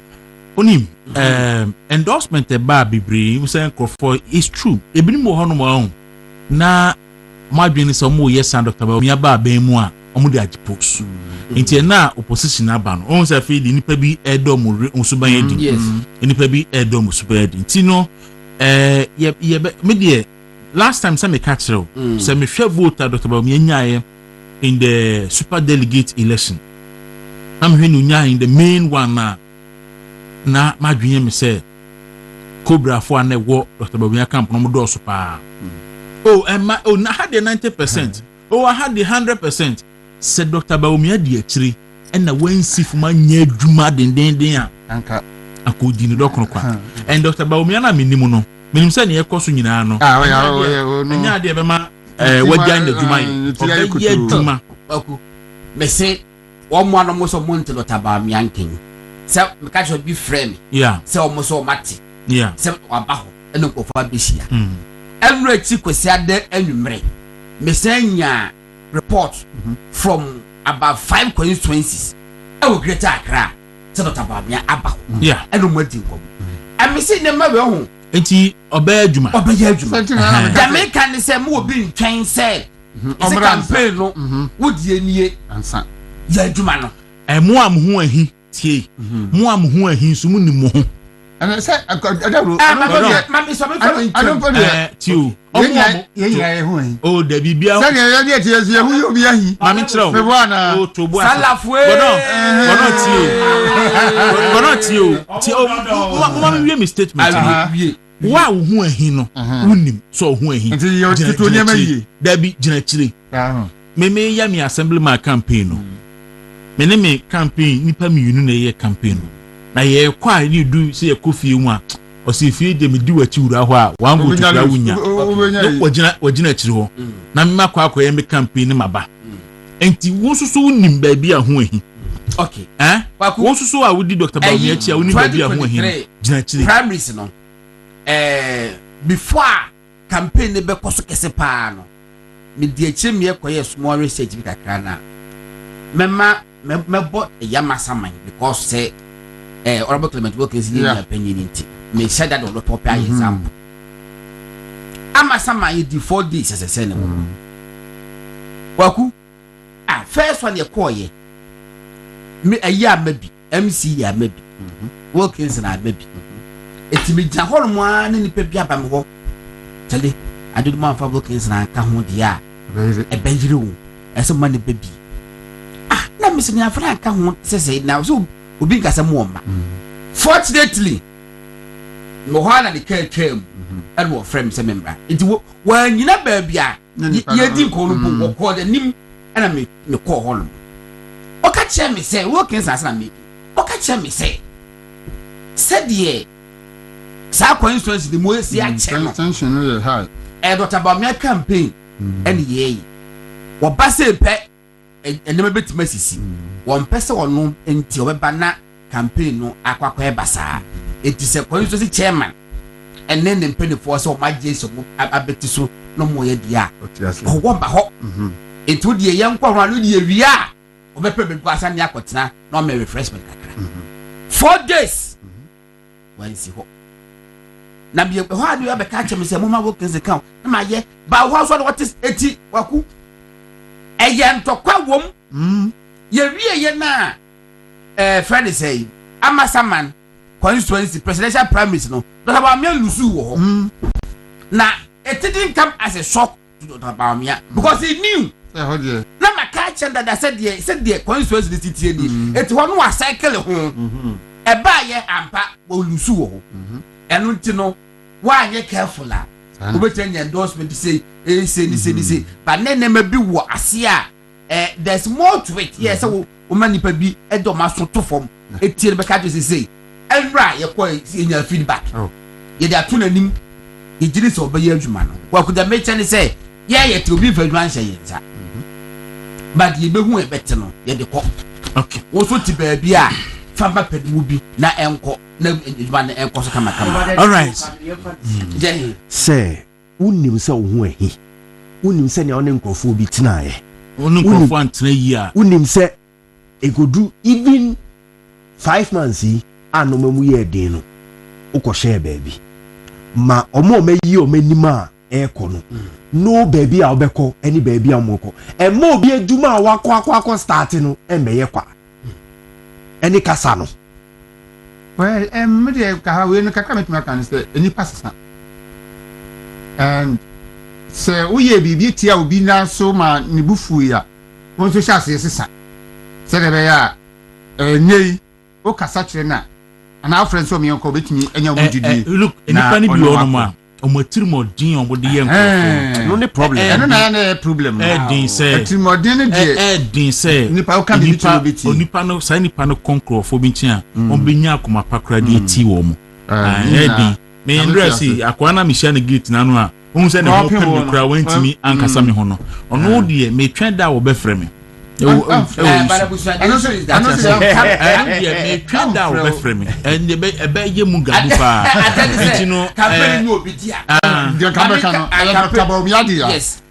Babu Gabu de Abefuaso, Sentina Messe, who are here, Jantin, campaigning Kwaku, your call you who in the matter at least in Musaka, I say, oh, share 1 minute table, who said as a crab, and I'm a one on your official communication. But who monitor also was at least so about it Mesa Busu, the venerable about it Mesa Busu. I've been Dr. Mamu former Ghana Health Service any Dr.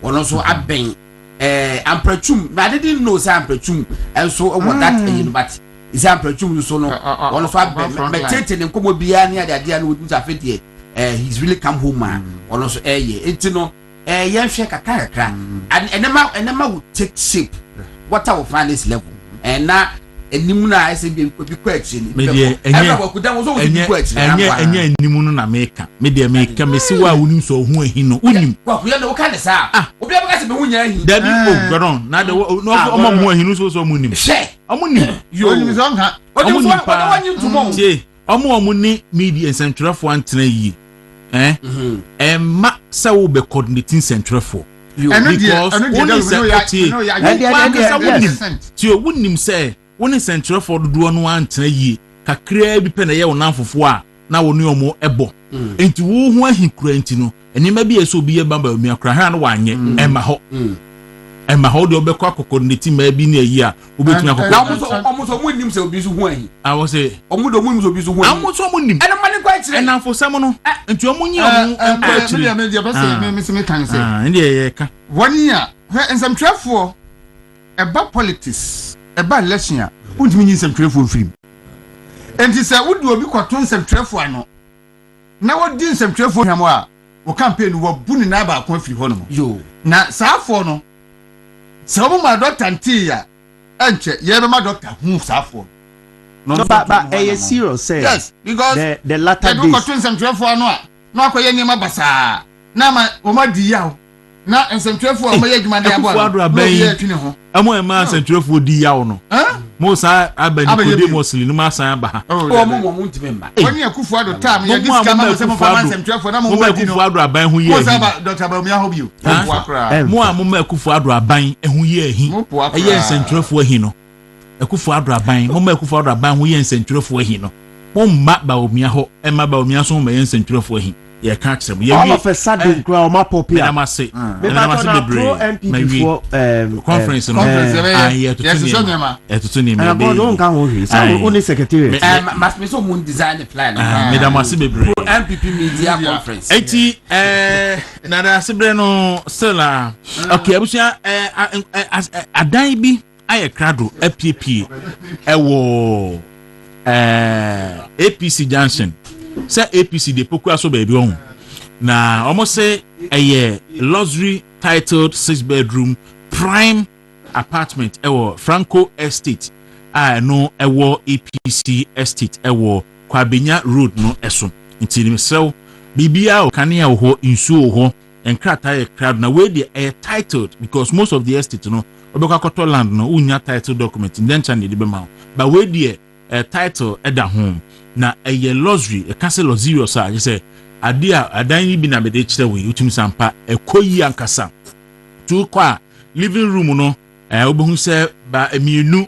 ewo eye esoro ba kon ewo ase na fe susu no bedrooms a hodro washroom che say eniema egum no akade egum no enya asem keto ni bo nso de enye den ya san so asiesie mu nyina afefefe washroom o bedroom o kitchen obi bia ne nyina o masiesie no fefefe tiwei enkran haya ewo eye Franco Estates and wo of ACP Estate ewo Kwabenya kwan no eso from musisi a 02030206668 02030206668 and 020300679 na one empenifo inni enkomonafi omo so atimi aboa ma unsa aka edan bi koto da abrochefo koto fa number ni sisi a na to dan ema obi emfa hua kwan na wa chenchen yesrem bibre allowet force men control say ene eba wedie pa dia ye de bo life a omu ne di mu akoten wedie sa adin so say o wedie na twintwam say enima bi sport black sport bi agugu ho o wedie na say tie and die baby kokko baby tuntu baby blue ne nyina akwa ombehwew omu wo akade ahodo a omu wetimi ahwew no mu wie nku omu de beka onyina food and drugs for agye atum say papa na o console manu mu bo enye den omu enkran ha sei osu police station na chironom omu pantan kwan ne so omu East Legon Kumasi Patase omben Shell filling station omu numbers 0277 580559 and 0548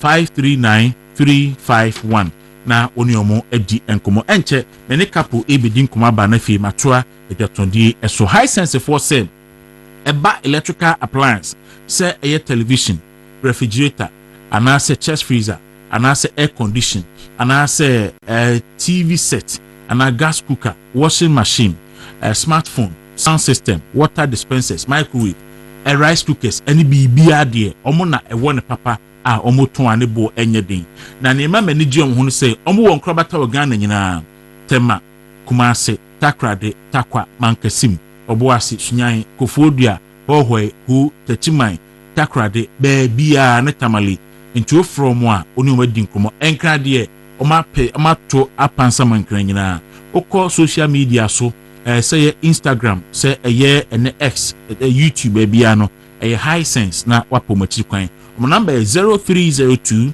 550000 0302 550000 na oni omonso entwetwe enkomo na fi omonso so etimi aboa Kapo Chino. Good morning.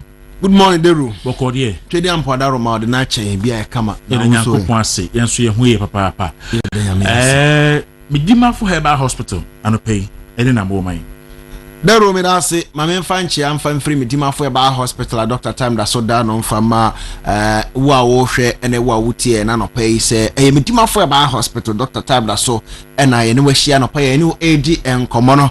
Na de tie se ene odi nkomo esanse Ewasi eni udi nkomo na ehwe boa ma unya apomodin ewasi etime boa na wankasa nso no wapomodin a obenya nso no enam abibiduro kwan so na yede ema wo enu ntino ye ma natural herbs a eno da boa wo na afempuru watumi adi ye esanse sayare aka woto forma mepa cho wa nhwe ye a afi na obi bia sanse yare nti abusua ko nhwemo enfro bi obi anya yare nti eba se obira oware ye ne ho kani no sei one no enhweda enti ye biem oba bi enso yare nti wadi forma be ma ne hu no oware ye no ba cho yare nti sei be ma no kura mfa no nya hwe biem yare nti oba bi mfa ne kunu nya hwe biem se bra na wo mo ware no se da na state zitie nti no sei yare ba ye nti no mfa no nya hwe biem aba bi a ohia a wo so ba medima for Herbal Hospital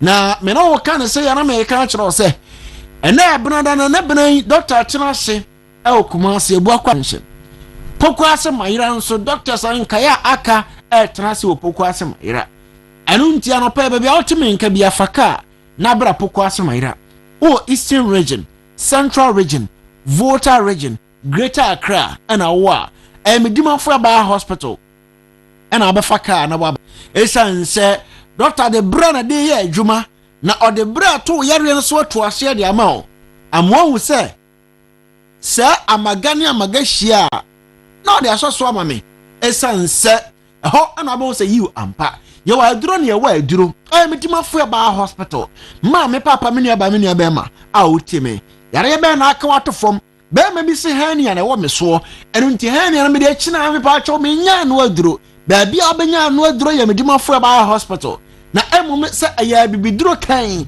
na doctor de ma wo na doctor emu bibiduro mana tu wo hani ase ama wa ade ba akono se mentena sentoto na se emfa mo ho safo yine se na hani na menya hani mpa chobra medima for Herbal Hospital na doctor enhwo ni nto ase emfa ma esan se ya ka se yare bi de anemia yare se omoja na wo mo no eso atie moja na so tepe mpacho na wo nya anemia no na ɛma na fam nti America anemia asɛm sɛ wɔnom anemia yare no taa yɛ ɔmo paa ɛyɛ ɛma ɛne nkwadaa ɛsan sɛ ayɔn no ɛwɔ nipadua no mu no wontumi nya ayɔn no wɔ nipadua no mu a afei na ɛbɛkɔɔ sɛ anemia ɛnso ɛwɔ nipadua no mu but deɛ tɛ no sɛ ɛbɛtumi aba wɔ berɛ a wolusu mogya ɛwɔ nipadua no mu ɛno nti ɛdeɛ nkyɛn meka sɛ ɛma ɛne nkwadaa ɛna at risk ɛne sɛ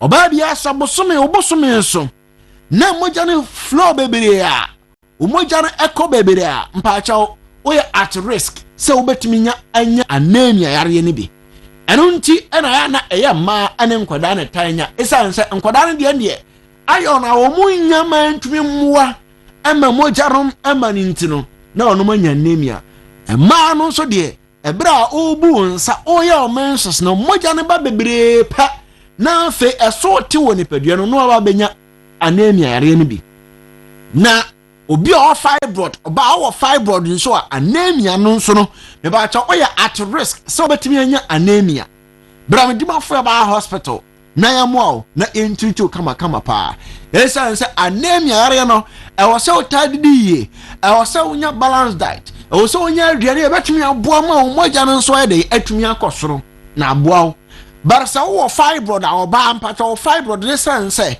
eno nso e didi mogya no bi ana afekra wo say bu nsa enti ekobasa na wo short mogya wɔ nipaduarum all the time bra me dimafo ba hospital yo poko asemayira kuma ase abu akwa atwema go school junction afi obi wa pressure won so o se me de me pressure me de be ko wo mpa chaw nyankopon hata soro na nanu nyam hyere wasase isu nti no me se o pressure no onfa nko wo da biara da ade ntira bra me dimafo ba hospital esan hye dia bibiduro etritiu ya boawo ama ye yisa haw no nyina dia firi ho ade amaw esan se pressure ba wo so ampacho orthodox aduro no ubenuma kosise onyankopon beto na nsa afre wo bara wo bane amu bibiduro a ubenuma bibiduro na duru ba bia fa won se ya regulate wo heart no ya mana ko normal afi eye adwuma normally na afi won so sa pressure no afri wo so akọ obi wo a infertility wo ba ne be me mono medimafo na wo so de ba ade ba ko ne se won mo maba medimafo ba hospital nyina ebe pa wo no di adanse se ampa ye ko medimafo no men so batime anya ba me ko medimafo no na me nya fertile barsisi am no kasa me fertile metimi awo ba ene ya eye medimafo na wo ba esanse eye nuane haban na bibiduro ana ede ma wo na sa nuane haban ne nkohini sa Dr. Carbon na ode ma wo ya duru ede ma no be ma nkwamo na gene no mepacho nkwamo agina ye medimafo na ode ba ne abo no atu ase de ma wo oba nso am sa bia bibia tochema wo ni padua no eno nti awo no ntumi ma no e medimafo na ode ba awo duru ede ma wo medimafo ba hospital tie ni pa me ba cho enye num bi di bi sabi tua bi da bi eye just one thought pe wodi gu anum na mena na jude so mu ne be ma hia mpacho mu nhia bi mu hira nkanya me obo so ro ba asase se bo so me nso na ba ne dem e medimafo na wo so oba isa nse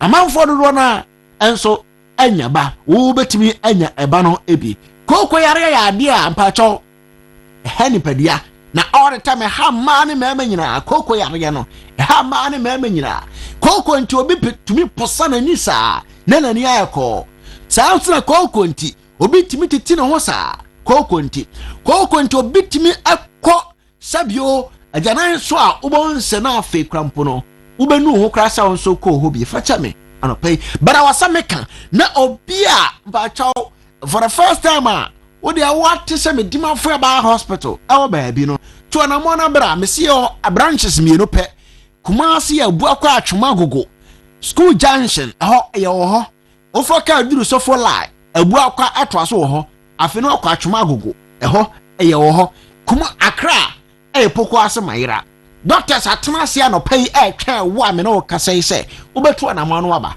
esansa oba for the first time Ghana bako se mu ayaresabia ba ko a ahiafo ne esikafo nyina ba ho yemedimafo esansa oba medimafo aba ba card 70 Ghana cedis ana odi ye card no ye lab ahodo bia bi o etwa scan bia bi nso ho yetimi check wo yamu ne o manyina hwe se bibia adana kwamu ana se bibi ho atochema me pa cho ye bo na fa etu ase Fridays premium service premium service no ya Fridays e me dimafo ba hospital and the premium service no obetumi age numbers na na di nkomo say bia o pese o premium o bap for premium service ni bi e na ya MPs ministers and omo basa time no baradia ba ko no say obi bawa unso betumi aba depending say okuta sa amount no 200 Ghana cedi for registration unkuta sa sikara me kan chiro say obetumi atwe and na obetumi aba every na kokosi Thursday nyina no mpacho umetua ene premium service bia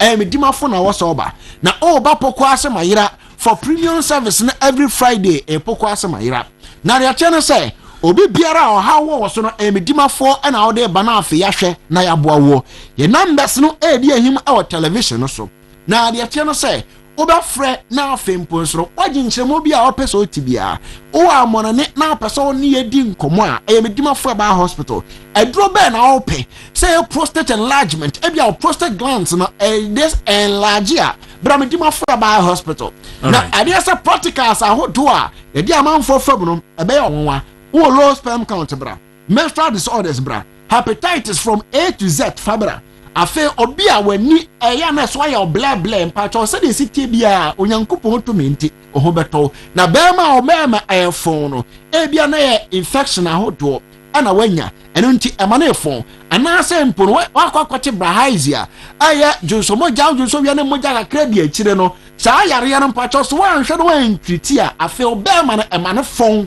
eno nti fabra medimafo ba hospital na ya mo ba bia na nsuo na sa yare no wo eno ntu ta dware nsuo ma eta de ba pa bra me nimafo ba hospital etimi ebia na ba onkwala abremo nhwa nto nwa na mo but how fabra ebe tenten kakraka pipiripi boburubo na watumi di abo adwuma ye number se o TV no so no freyense na ne ani nkomo 0244 tie number ni ye pa 0244 77 4282 0244 77 4282 0500 72 7215 0500 72 7215 me dimafo Herbal Hospital Dr. Time daso dero me say cappuccino anopay say odi me dimafo enkrato de abrayem abusua hye no so me say best brain for semin control say open book ato de ama oba school a book naka for agiatum efi nursery ekosi senior high school best brain for book na obi recommend de ma media ne ma mani agye ho ne say omo de QR code at book nim into ba na kana ontiase a o scan pe na amount of access to videos oba no betimi ahwe video na ya chichi mu de akye no na oba no atiase pacho KG and nursery for or numeracy or literacy or web or creative arts phonics fan writing early writing any coloring and a picture reading na ebi ho mo am basic 1 ekosi basic 6 monso mathematics science or web English language computing asante twi akuapum twi fante any bibia NFA junior high school for so any senior high school for so mathematics ne integrated science ne career technology ne social studies RME ni nyina ebi ewo mo asoye omo books ne de ne bo nya din na papa so na ka fon so ajatum omo numbers 0507 200 200 0507 200 200 and 0241 520 946 na oni omo so edi enkomo timisoro ye ne sama me na ebebo apa Dr. Esiama Abeka Mensa from Nature Medics. Doc, good morning. Good morning, Dawuro. Doc Patona ho tsen. Nyame adom eho ye na wonso e. Nyankopa adom yeso me ho ye pa. Andra papa bi ni me kasa say o train ene na oba opeso no di nkomo se ni prostate ha no hu se na se oda wona se obadwunso sa. Enti uwi a me sure say oto nka pa obi duru ha. Enti uwi a me nso obehia ona ono wadi nkomo. Be se nipa bebre nso ekosa ati bia ni mu bi. Nti anopay oni omonkasa. Dawuro medase. Nature Medics e de enchiasron ko ema wontumi 95.9. Etiefo any movement TV ahwefo nyina. So you can't prostate on how dia. Na je say bema bia asede say obe manaso akọ no ma ni akọ apomodin hu nsem yi na prostate gland dia na ye honam akwa wo bɛma biara ne pɛduam ɛda ne tɛdua no ɛkyiri saa baabi ɛda no n'akyi no ɛka mmea adwonsotwaa no nti ɛberɛ a nhwehwɛmu akyerɛ sɛ woyi nipa mɛma bibire mu a bɛyɛ 10 a ɛmu 9 kɔsi 6 de wɔmutumi nya prostate ho haw na prostate ho haw no ɛba deɛ a na kyerɛ sɛ prostate no ɛtumi ho no acute prostatitis obi onya infection a na ɛhyɛ no ho bɛma wonya infection a ɛma ne ɛntena wo ho ɛnkyɛ ɛnyɛ saa na mmoa no ɛtumi foro kɔ ɛkɔka prostate no ɛtumi affect no ma wonya acute prostatitis ɛno nso ɛtumi calcify ɛyɛ ma wotumi nya prostate infarct na prostatic infarct prostate infarct na ɛna yɛwɔ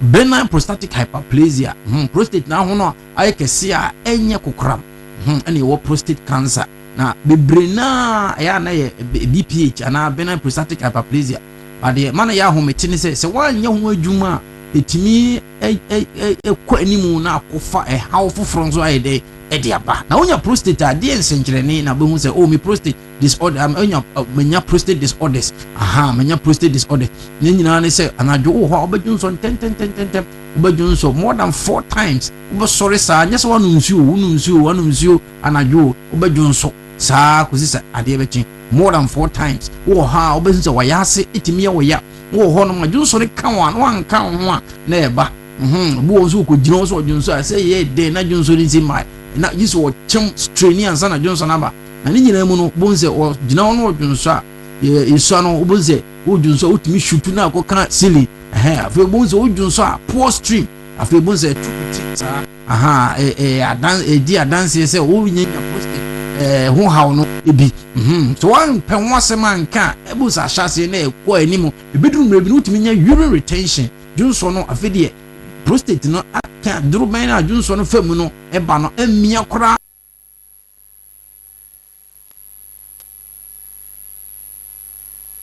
timi boa eyi saa haw no nyinaa yɛ dɛ efiri hɔ sɛ ɛyɛ urine retention no na wanya na sɛ prostate mo nsɛnkyerɛnne a makakakare nyinaa anaasɛ wakɔyɛ PSA amohu sɛ prostate prostatic specific antigen test no PSA no ɛboro 4 nanogram per ml na kyerɛ sɛ ɛwɔ soro anaasɛ wakɔyɛ prostate scan amohu sɛ the volume of the prostate no ɛboro 20 gram anaasɛ ɛboro ɛyɛ kɛseɛ anaasɛ residual urine volume no ɛwɔ soro a ne nyinaa no ɛkyerɛ sɛ o prostate na start yɛ dɛ ɛyɛ kɛseɛ na ɛyɛ kɛseɛ a ɛduru a wohia ɛyɛ prostaplas mixture ɛfiri nature medics ɛbɛtumi aboɔ na wonya sansa nkyerɛ ne nyinaa na wanyɛ ho adwuma ɛbɛduru mmeebi no wɔnsa afɛdeɛ wobɛdwo nso na mogya yɛ dɛ mogya ɛwom na wanyɛ ho adwuma a afei bohu sɛ aban ayɛ dɛ agye wo tuo sɛ yɛ aban na agye wo tuo sɛ yɛ urine retention osaka prostaplas mixture ɛfiri nature medics a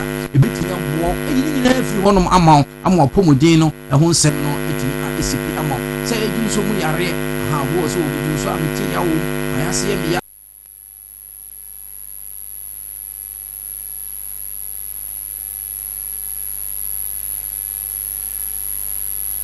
nature medics ɛwɔ duro so so a ɛyɛ for peptic ulcer ɛyɛ frɛ no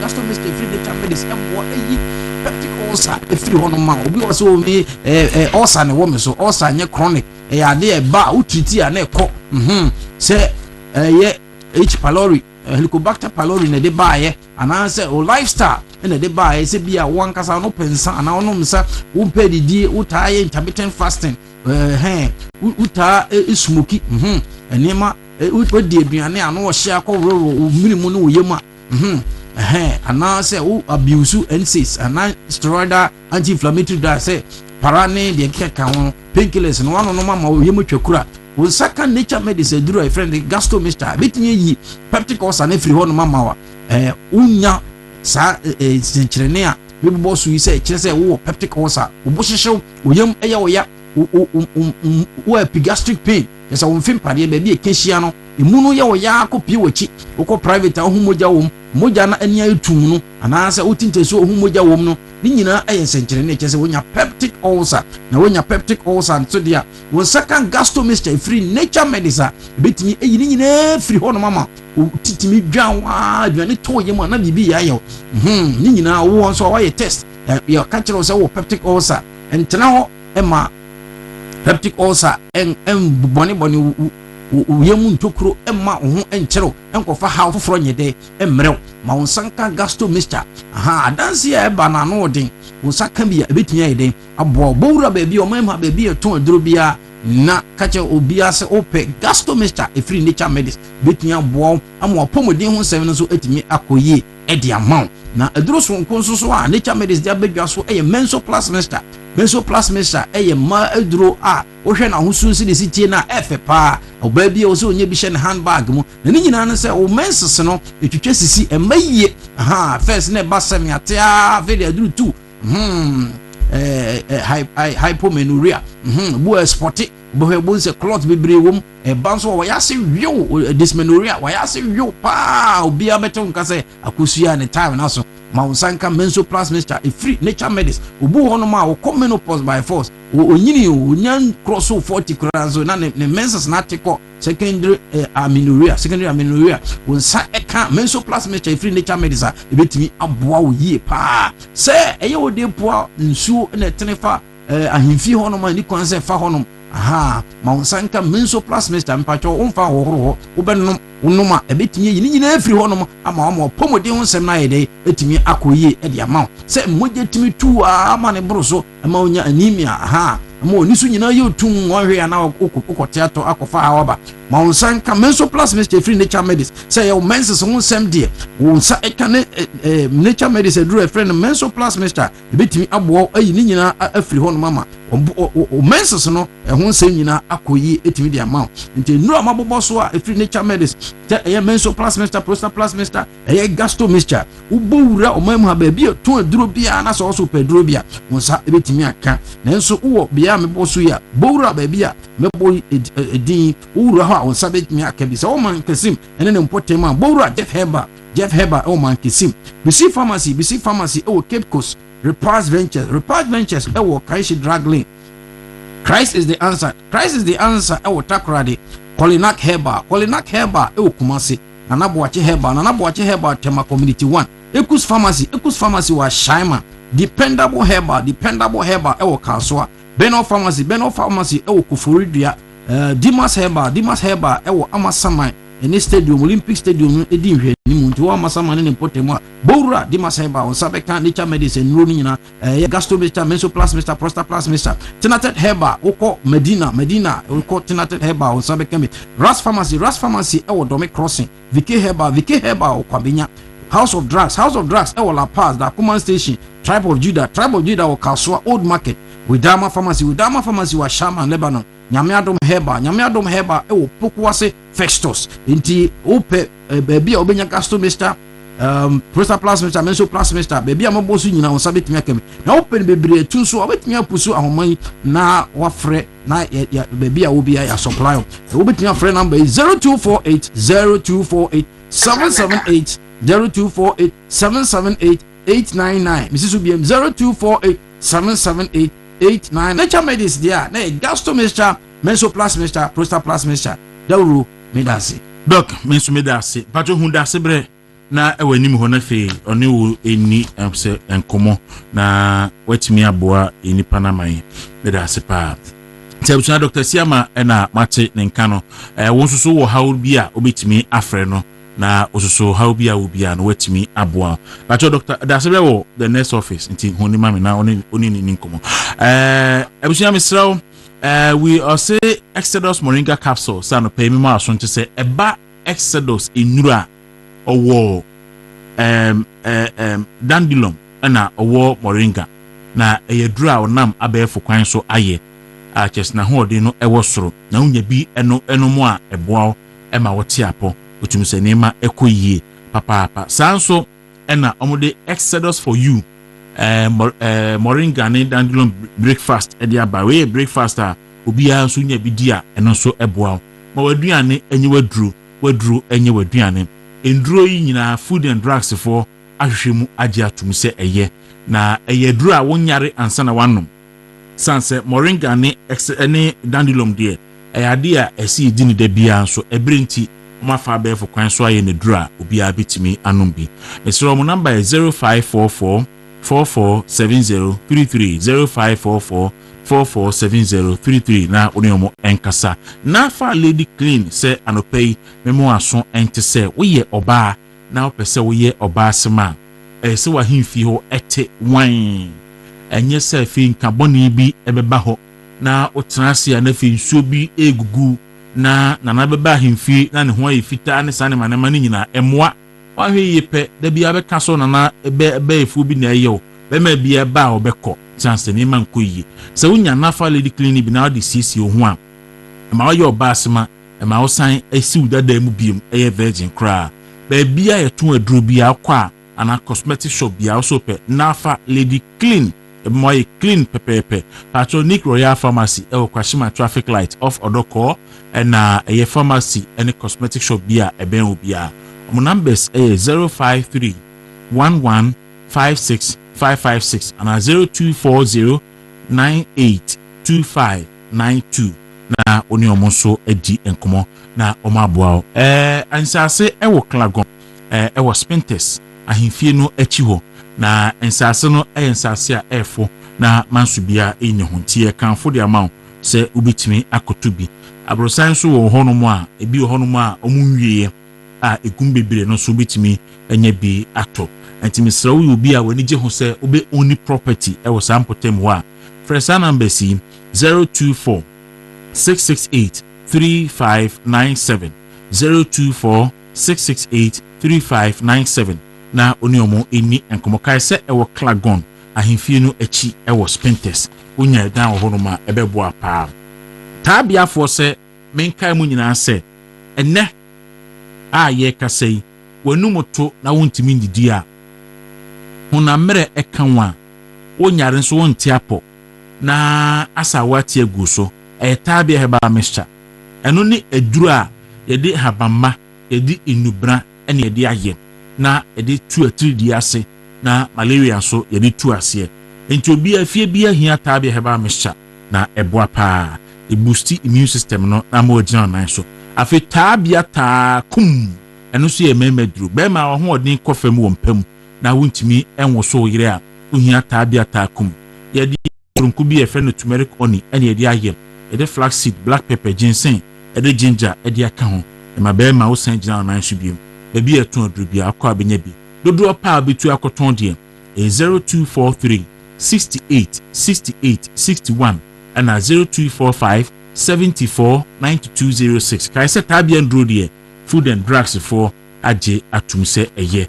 tunsa kia eboa pa opeso tu kwan kwa bruchire o koye adwuma o konsrahwe o ko school ana o kodidwa akase be ya obekọ a Institute of Expert Travel and Tour na me kanfo ede amawo omunkra to omuda begija yeni omuso obi a opeso tu kwan ne ba bi a available so obekọ akoye adwuma ana obekọ akosua de no eye Canada eye Turkey eye Dubai eye Portugal eye Germany eye Albania eye Georgia eye Slovakia eye Serbia UK USA and Australia na okwa enkrata wo de duhu a obi nyina no ombeye ede ama nurse for midwives lab technicians any construction workers any house help for oil and gas drivers omu nyina omodiomo eko omo number eye 0541 265056 051 265056 and 0549 4315259 omo wo enkan eye nungwa bridge junction ena Kumasi Suffer line omo ben Oja barracks no na moniomo enka asante patro yentwe ho nkwaje adwadi nkrato emraye ba yera Ebenezer Duku ewufia na yene no edi enkomo yenkomra sisia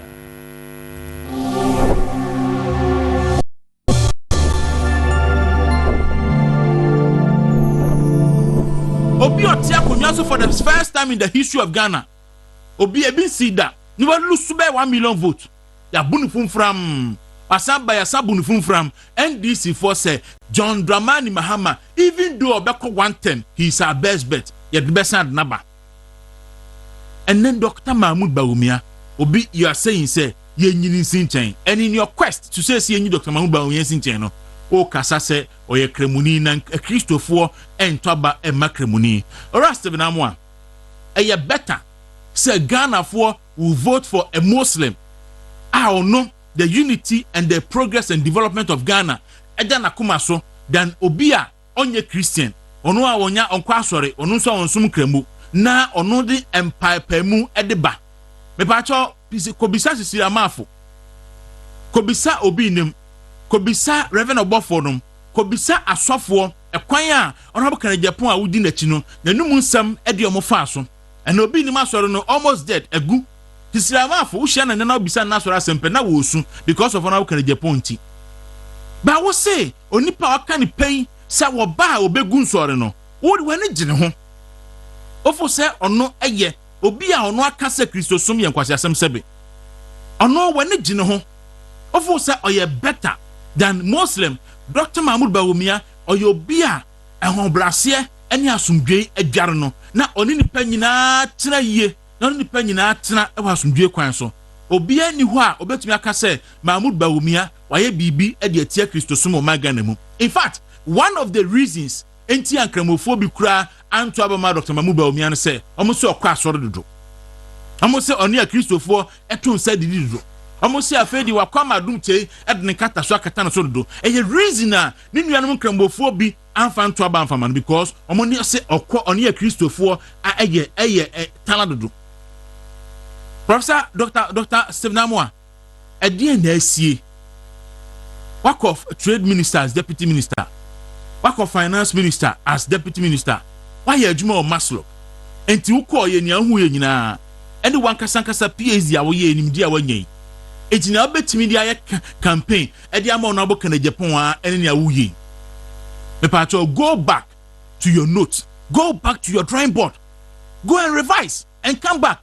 Na nsem bi say there and a side party no obi okasa say bia yo obi a Aboni Timupo say, Oma NPP winning election 2028. Look, Kwana Koshe 2008 and 2012, before election, the famous Ushia Igbenia Kuno, Ushia Nkrania Fababono, Kwana Koshe damager a Yedima NPP for, me pacho what said Dr. Mahmoud Bawumia. Wajana Babia can say, Ushia Igbenia Fababon Timuda. What said Dr. Mahmoud Bawumia, Wajana Baby, I can say, Ushia Nkrania Fababonoda. Kona kwhwe damage sa statement no eye edima ewo MPP so in the 2012 election. Ba wo se ni nyina no wo pe obi anu ni asem but please enye niema ebema NPP lose the next election. So na me kan no look ye hu party ni nyina surely NDC will present a southern candidate in the next election, and Dr. Stephen Amwa no must start some kasa say ya by 2028, these are the voices. NDC for ebe yusu ediatia Dr. Mahmoud Bawumia. Say, oh, where the nyan yakon, ono anin crofo say, a Christo for Mamon Montoba Macremuni, enti no omabo. To send a yebetoba, cabe, sumi yebetoba, near bo ote, UMPP naughty, ote, TV chia, now Yamunko Suya ebo. Because Yasi Cocos a fan saying, Papa true upon Chenny, if you ask the catcher say, then to me were in it in ye. A tenor wakunya boa catcher or so what.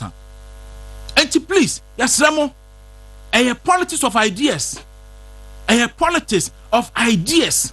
Baby, a Riasia do no, Riasia Konanim, Ghana Konanim, Yampe Obia, or dim pipe mu, eba NPP mu, na sign o many na. Ghana for Ghana ha a Christopher and in Cremofo atena ewa asundwe mu asembia ni yentem obia nkofam papa mu ma enu ntina Boko Haram for any extremist ya bombe Cote d'Ivoire ya bombe Burkina Faso Togo any Nigeria na aka Ghana nko a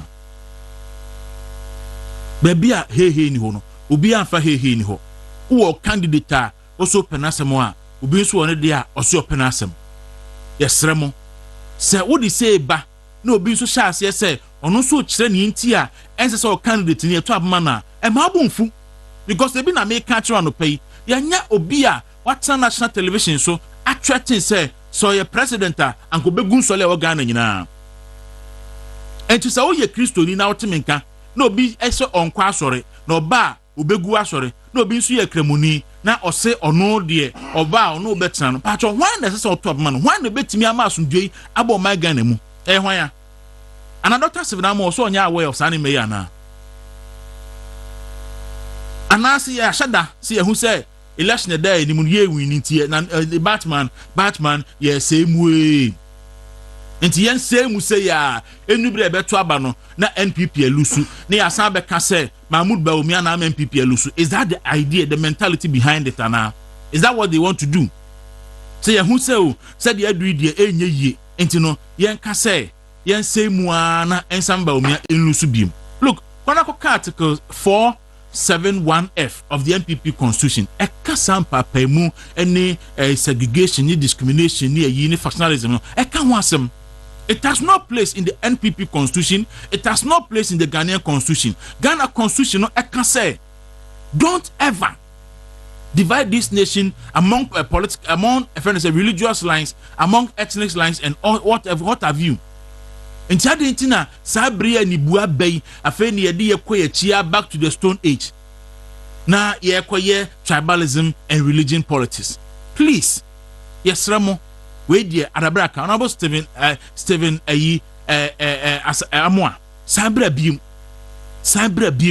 any nipabia Casasan, Musamra Beam. Tina me born the Dia Cano, because election a year kui, Obia, what Dr. Mahmoud Bawumia camp, now yes, say Babe Kanwasem. It doesn't matter, say, you support Dr. Mahmoud Bawumia, Obeka, na Obakasabasa, Ibabe Kanwasem. And that's the only reason why me pound our brand champion wasem.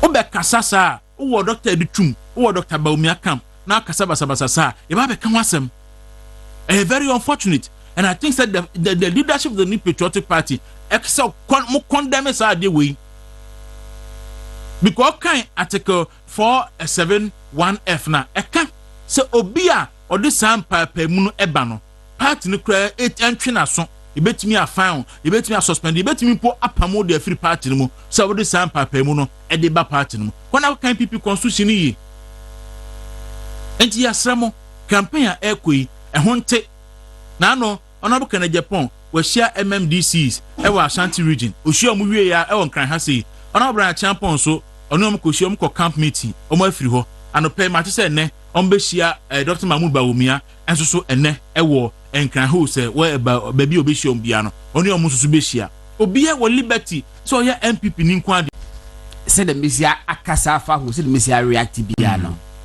ese me the makache mo say I will never have regrets. Yeah, se ko se miti hoyi na ebia yakoba bi na baby edan e bedam no ebia ko dan isa na aha te said ye kwa asen no fi sabe no ko da dem yeah it will go put e me man na patu ne bo amabeka yeah the whole issue afrofo mienu afrofo mienza kwa na mishemu a me ye flag mienza no wan nya wo ni patu ni e masa me so ye ka ba bo ama ne patu asema me ba fu na mbamu oh debi lightweight che Kwaku sena ke da dem he e me man nan na metimani a obisipini your boxes here na me fan shout medali me hu a metimakun and I have no regret about it.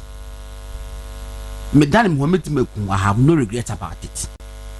Yeli e baako enipa wo sori a ohu ni yonku nipa se wo no wo so chen no se wo ye ofiri ase ha no was so chen do osoro ho ofiri esoro so was so chen do mfifini ene hehe fa Kwaku ni pasa me hu a me bu so ya boa we jimifo we kraseni we atetekwani enipa na sorry a woko ya nunti no wo gidi se na sorry no so chain will be there it will huna will look down upon that person we are the same person na utie Dr. Stephen Amoa ya pa se ora Stephen Amoa me senior opokuare man ko to ne de but we me senior was I me member of parliament because me share so ni me busa fu nyina we share so ehode nyina eto aba Kwaku message of Mose men can tell us if someone say they are so much ashamed say umbetima sorry na ka say Stephen Amoa and na a member of parliament for Inshayeso pay on behalf of Wontumi Radio and Movement TV, especially Movement in the Morning team no and the current affairs department no they were so happy birthday sanse fidie anyone at here yedi juma enti ya we show happy birthday nyame ema onkwatenten ahodin ewum ena so eye right birthday e friend no adwoa ahwenepa of escape enti no so ene eye na woda enti ya we show no happy birthday on the minsan kan picture no anka me de to so enti adwoa ahwenepa anope happy birthday to you nyankopon shira na oma kuma swadi nyina emremu yera Ebenezer Doku abai cancer former MC Adenta constituency former constituency secretary Adenta and then the current director research and elections Emma Greater Accra NPP. Mr. Doku, good morning. Good morning, Minya. Na bokodi Adum na ozo nyankopon adum me ba na check oba hache na constituency Adenta no course minu ana miensa secretary Miensa constituency secretary Miensa first term as assistant secretary okay number 2 terms as secretary okay maybe executive 3 terms plus kakra me as polling station chairperson and sana oye region so council okay enti yema akwaba yemia boko bibia boko de na me adom bibia ekoso kamatenze party no na accommodation shaba say enche ebakoyi ya franka tuni yeah obedi enim akọ 2028 elections no ntenu ho abo ho ejuma na yes say okay andra yehu say Dr. Bawumia ehia MMDCEs before so be share mono no ma de kan share honorable Kennedy Japan bakushia honorable Brian Champon na me bisa obi bisa say this election I be kwedie MMDCEs because previous ones I say hunu say share money ade what has changed Dawuro say obehwa abana ikwakoto no ubia organ hanim say MMDC bia no na we a rep of the president ewo baby out na anya hwe kra no o nipa kakra omso yeden omji wotum ena se we MMDC nso na onim nipa na botumi on say asimesi ebetimi abeboa yen we ebetimi abeboa ya na say we mi kono na mkopa na chowa wa be djuma Dr. Bawumia enti at least we have a say in what the party structures would say enti no Dawuro na sana etie I mean you're part of party no you also you say party no in a certain way so ebeboa enti no Dawuro na no okay you say Ndra Dr. Bawumia can say constitutional amendment proposal abase yema mkwana muntu abane bi na Ndra can say nkrofo bi nam so mo na dey say proposal and buy but nyoma no me ade how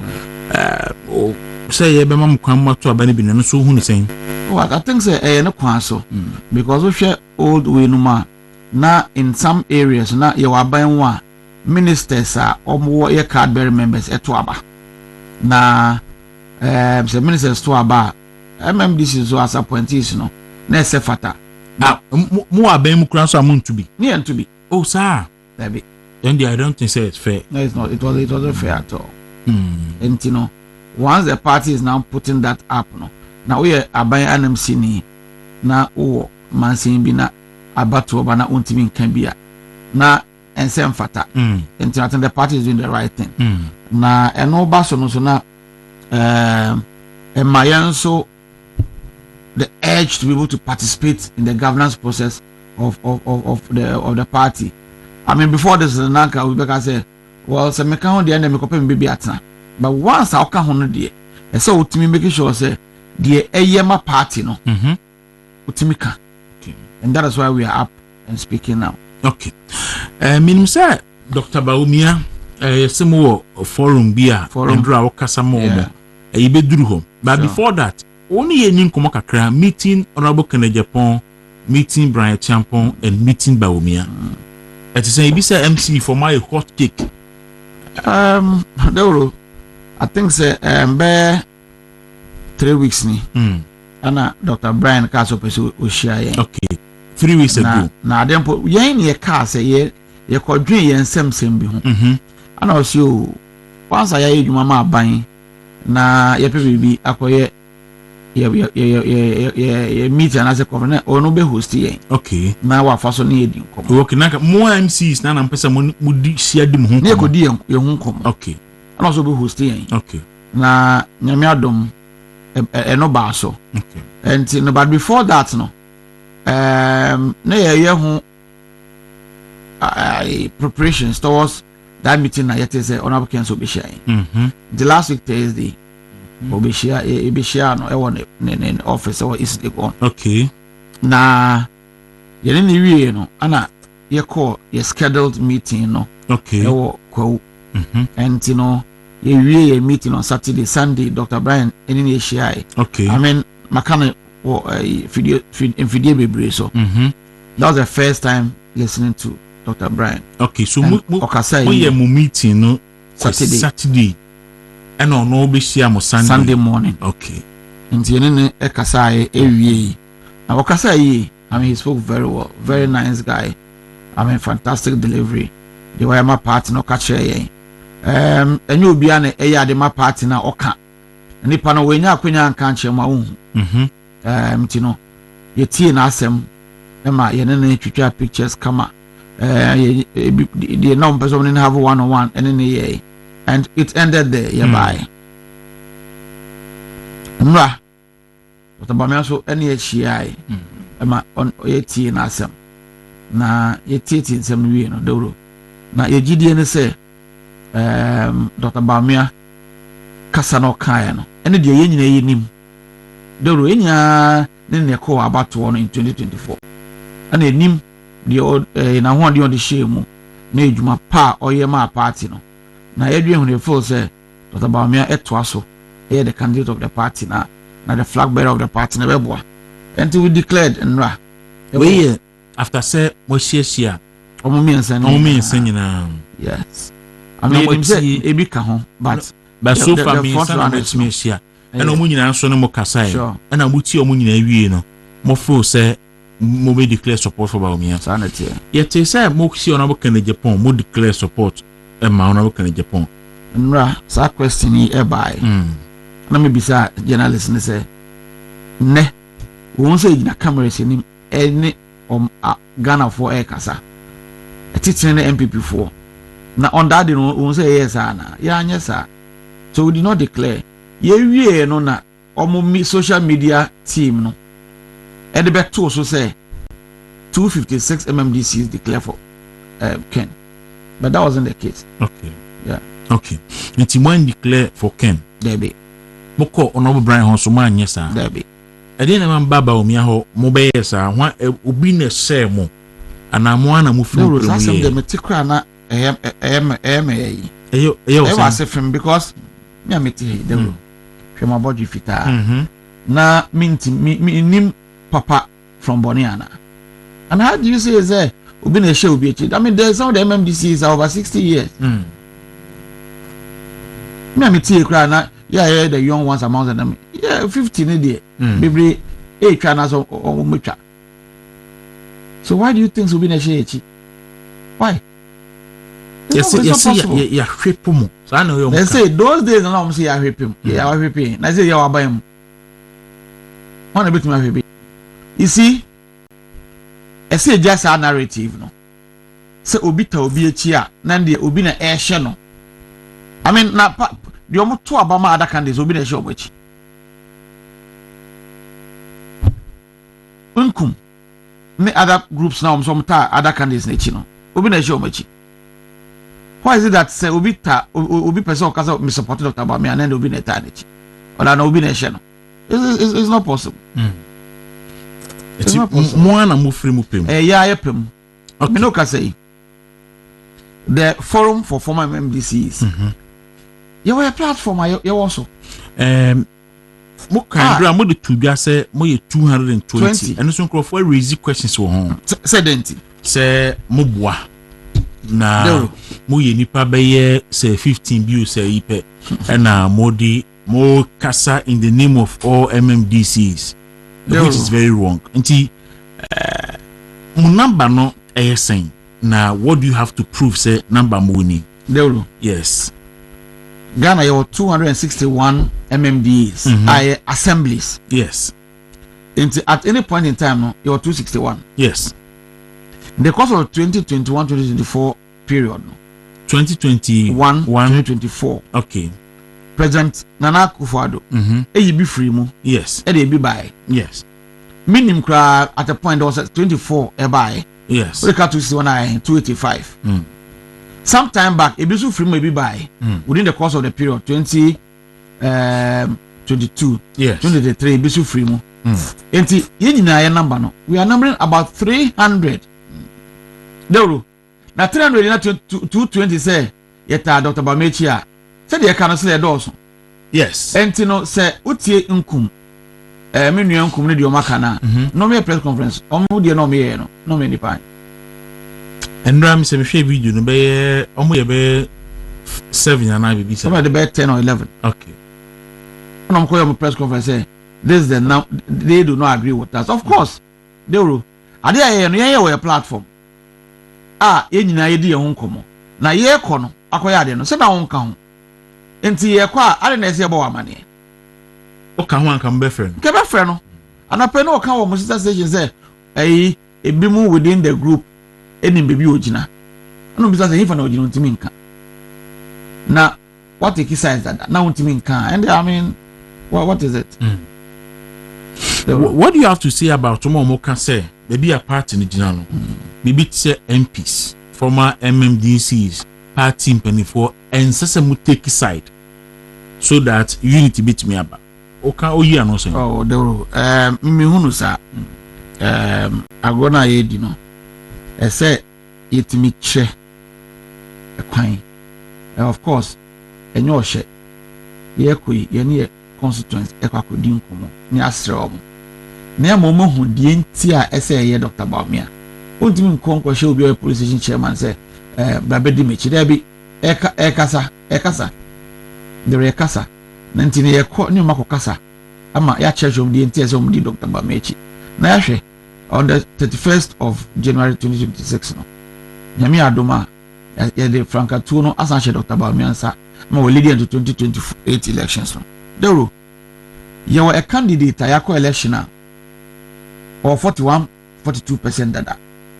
So what you say? I didn't say a echi. Nekofo be over start afresh. When Dr. Bawumia has been around this country, every conference about 3 times that. Sebi you.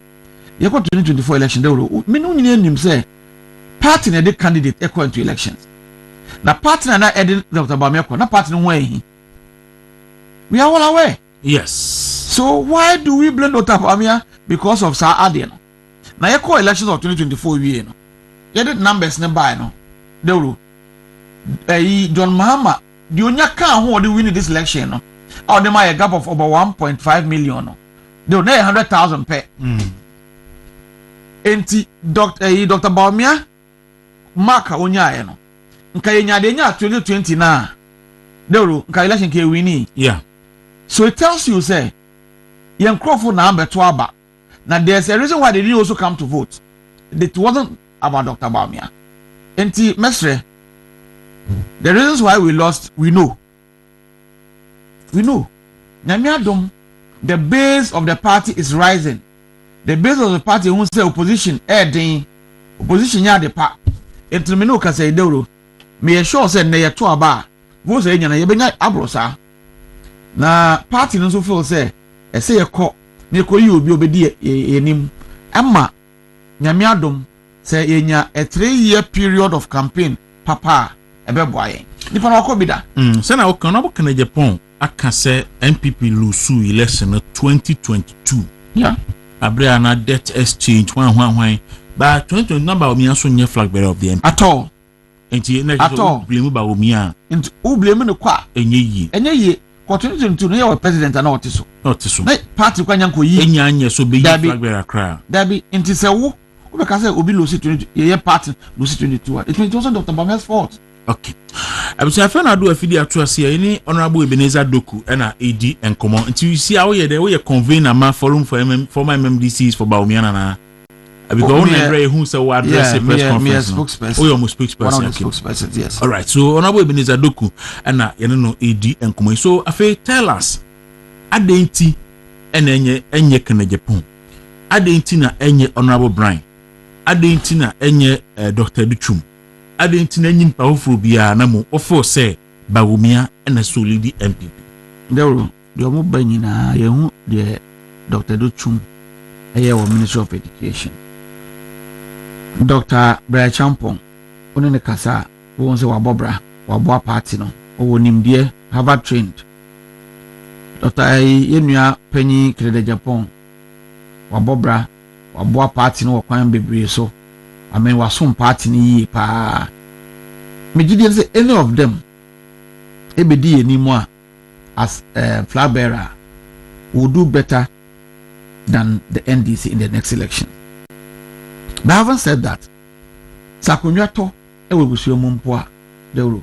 Ye nipa ye feel say obetimi ebu omani yi ana yedena kwatena so. Sa pepe na tie amongst all of them no. Dr. Bamani feel say he stands tall. Miss Kase, Doc Akobi, wachi kromo nyina ai Ghana nyina. Entade na say okofo bufuro abafe na irabe market no. We marketed Dr. Bami already. So we just need to continue. There's also me and Sandero. Wache yen say o man the share so betimi aye. Hwe de oye mobile money interoperability. Look at assess the narrative in the banking sector. So yes.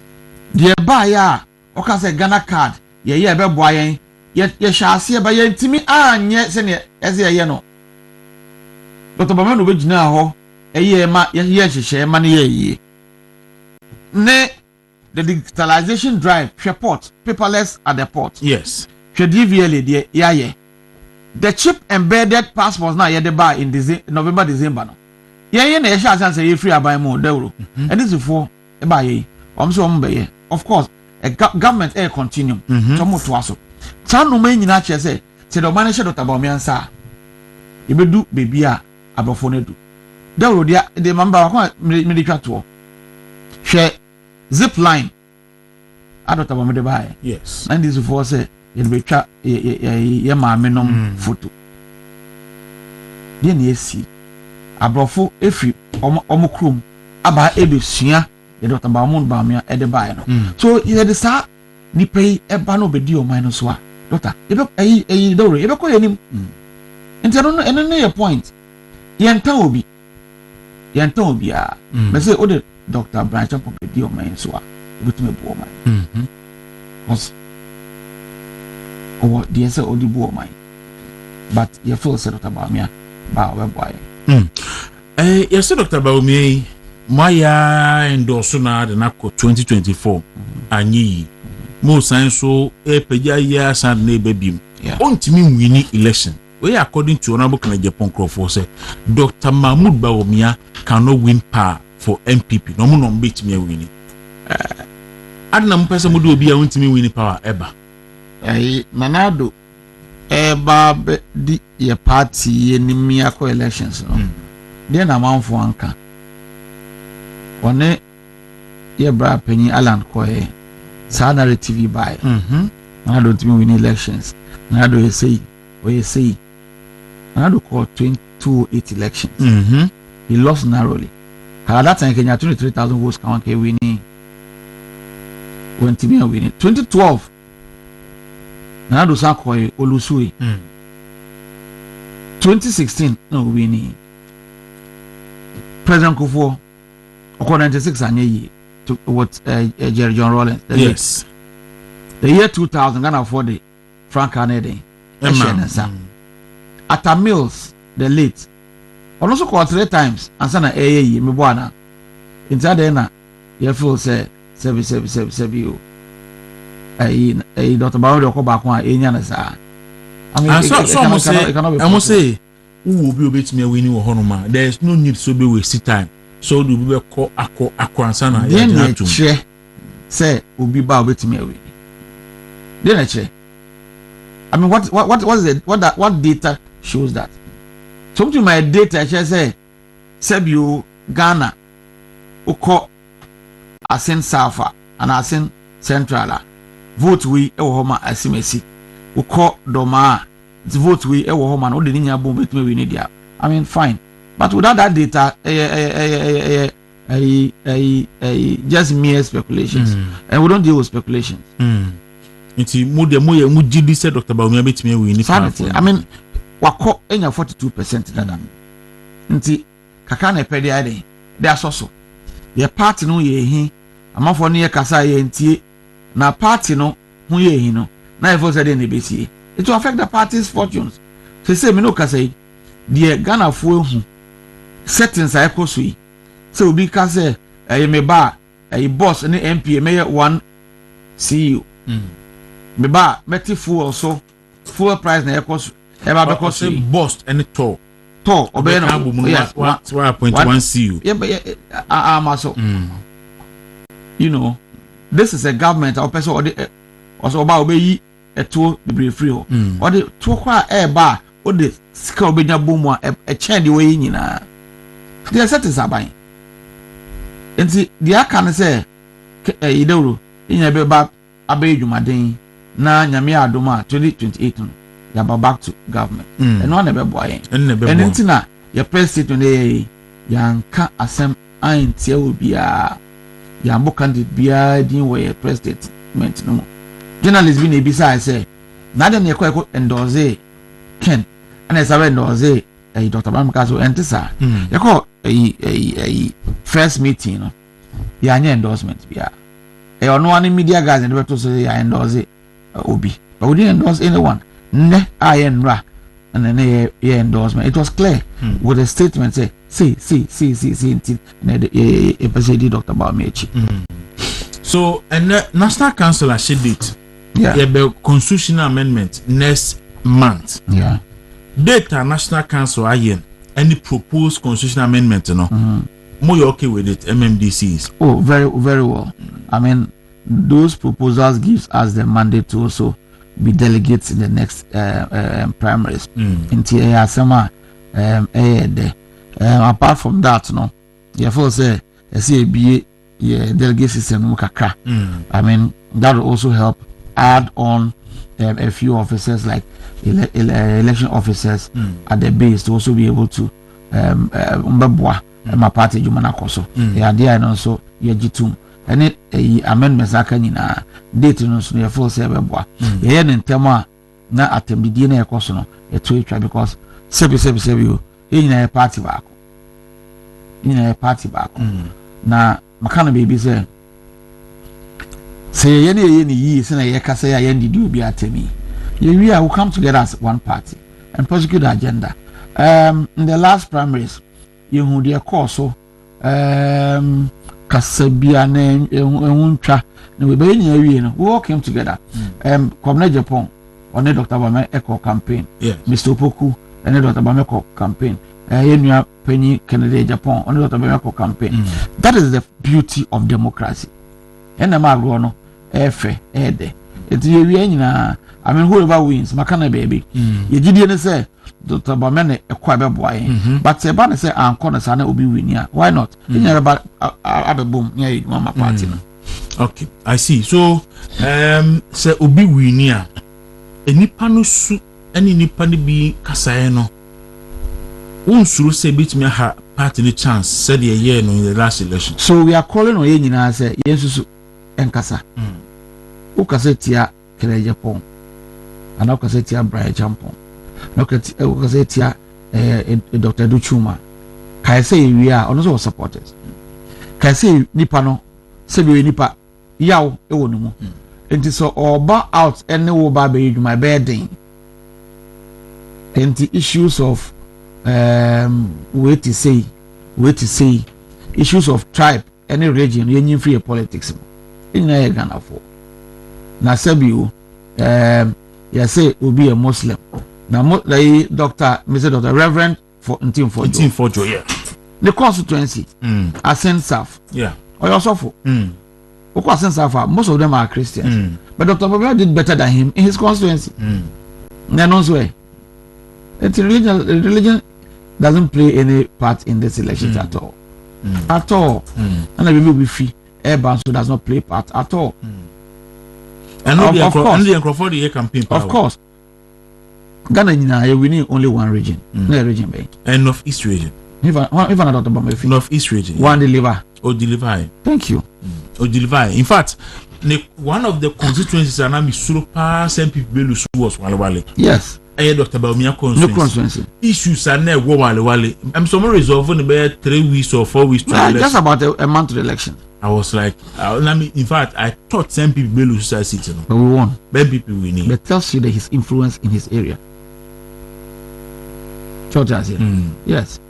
I mean, would we say that to others? I think, say, Dr. Baumia Nyame, I say, or any maybe. Oh yes. Because the constituency. Yeah.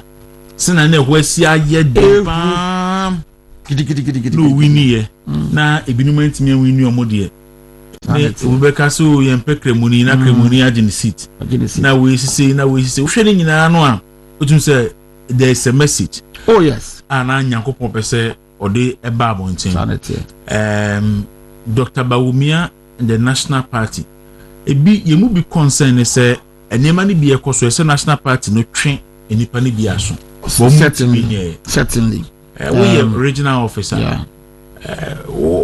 I didn't want to mention party for now. Echo wayward. No want me and call you to order. Me just say the last time some come by na party paying for city up to do the needful.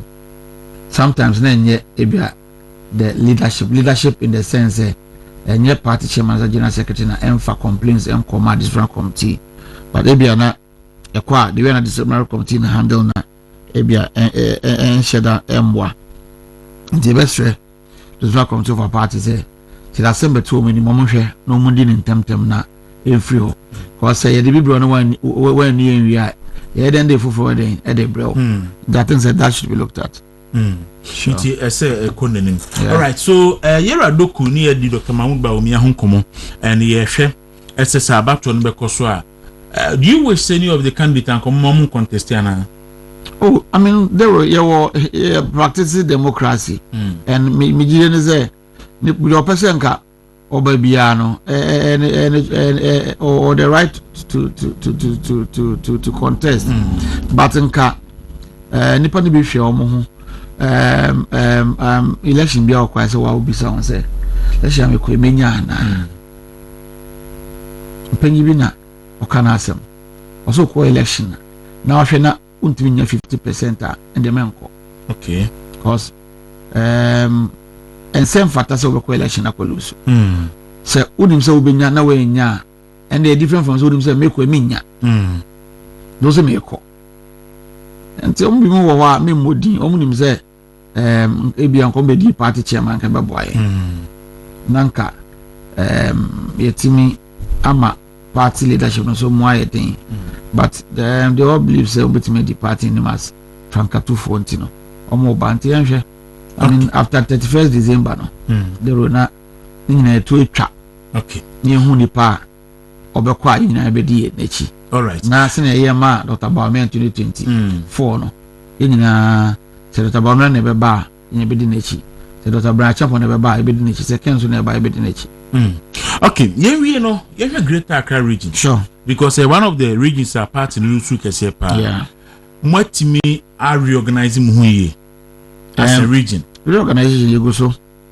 And I think say there's a clarion call for us to look at the call so any the SCA in the coming future. And reorganization, a bit free from Abasro, from the polling stations.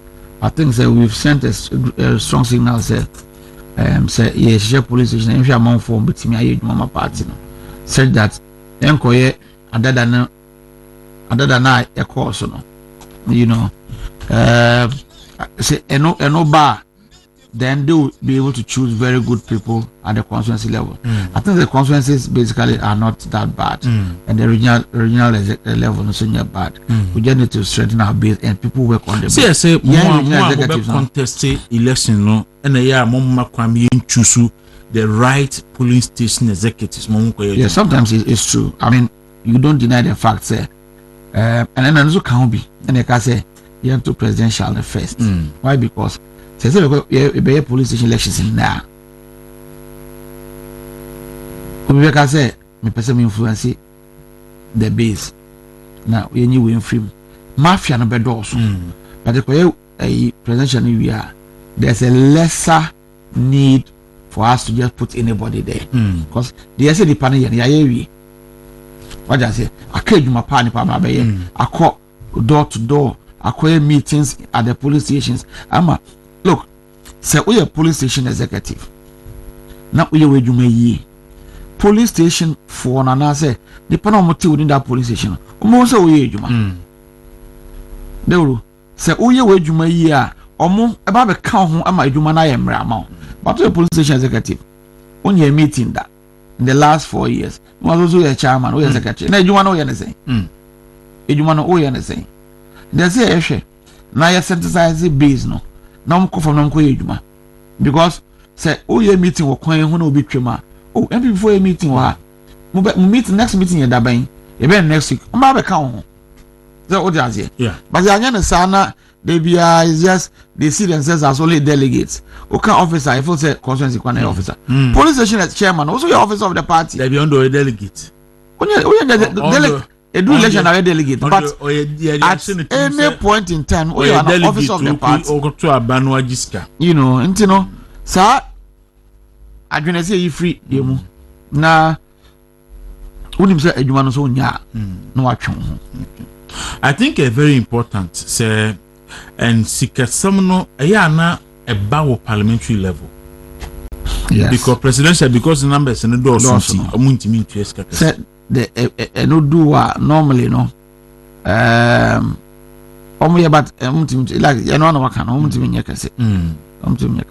parliamentary day no bend na there was an advocacy saying funny pani being count na yenesa be masika nsem no aba from but I think the party no so no you do somebody sheba wa ube masika there's evidence wa masika no say party to be you free race no I dey say party and they see you obi anko because obi see I see anko in a minimum threshold party at the national level no it is kabeba okay into pa who is kabeba to national not national so that say yeah TNT 100 cities from national yeah cuz we are all candidates so 50 do can afaka ho na 100 do can afaka ho but ma beyond that we sanction you na so be the ba say o ma me 200 no ma me 1000 say it me sanction I think there'll be a fair play on the ground and on a payment who so be honorable Patrick Boama yeah I can be say discipline and the what MPP mono free move because sa leadership no free MPP party only the yard means na any leadership nko I mean we are all to be blamed for this so Dawuro sebi we have our part for where we are today MPs Omachefa the party at the base Omachefa and I mean in all I think the social media and so account those days no Dawuro yes I said na me assistant secretary na you free for meeting those days no Dawuro me fa conference album no ba no ma send text am obi ba that's what we're doing now what's happening now that to say mumra meet obi abeba what are they yes so that was the means me so be free obi aba that's what be message back text message now you enter the numbers of your phone 11111 Now there's any messages no. But say there's social media and ama a bit of polarity aba. Ubi to me the mic camera seen him Dawuro no the fee no kasa we didn't pay for them no on the baby. And some of these things no one you cannot really have control over them. Just that like we are saying no the party at the top, the divisional committee must sit up and make sure say yeah there are some ebe down more in them na some partners will be able and the pana yeah punishing the panel now at least puts fear in others. I see. Yeah, we are common. No, meaning say you want to touch on John Mahama governance so far. Main fancy. Dawuro any na yehu de ekoso. Settings no adoso. It's a settings in Kwan. Before NDC 4 ba na NPP 4 oma ye say oma koto V8 yehu de ekoso. Me say the ekoso no air time. The arrogance they've begun with no air ding. For me there I think the Ghana for air share. Cansem bebre ena a Russian Ukraine war no it needs to so be our minus so and then tax are come there ba didn't know umujai because of Iran and Israel in Tokwano after the omkaze and no wants to so away so na ntrono edorson. I strongly believe that Dawuro before 2028 all these lies are more kind dead and Ghanaians will make the best choice for Ghana and the best choice I believe would be Dr. Bama and the MPP. All right, Mr. Doku, medal as an open. So you have a sort of can one bit me peswa for a adenta for nina na from the chairman of the constituency to all polling station executives, me chair me regional chairman and me colleague regional executives, chair the general secretary of the party, Justin Fripon Kodria Okunkom. Yejidi se wabo ejuma na yede Nyankopon ye bompa ya mano Nyankopon emana wonde na mfendi party enim in these trying times. Yejidi se Nyankopon be hye na na ma wishi me madam for Adwahwenipa of Escape a happy birthday. I wish her the best. She should have a blast today. Medase Dawuro. Menso medase abusuanti Ora Ebenezer Doku anase Honorable Ebenezer Doku, former MCE Adenta constituency and then regional director elections and research ema NPP and anope meneno edi enkoma sada kese enkoma era eye crazy Kwaku ene e team ne nyina kwa mejesi so bebi obia mechia no na amanfo ede ayi me team no kese we bowa we yesi we hu ayese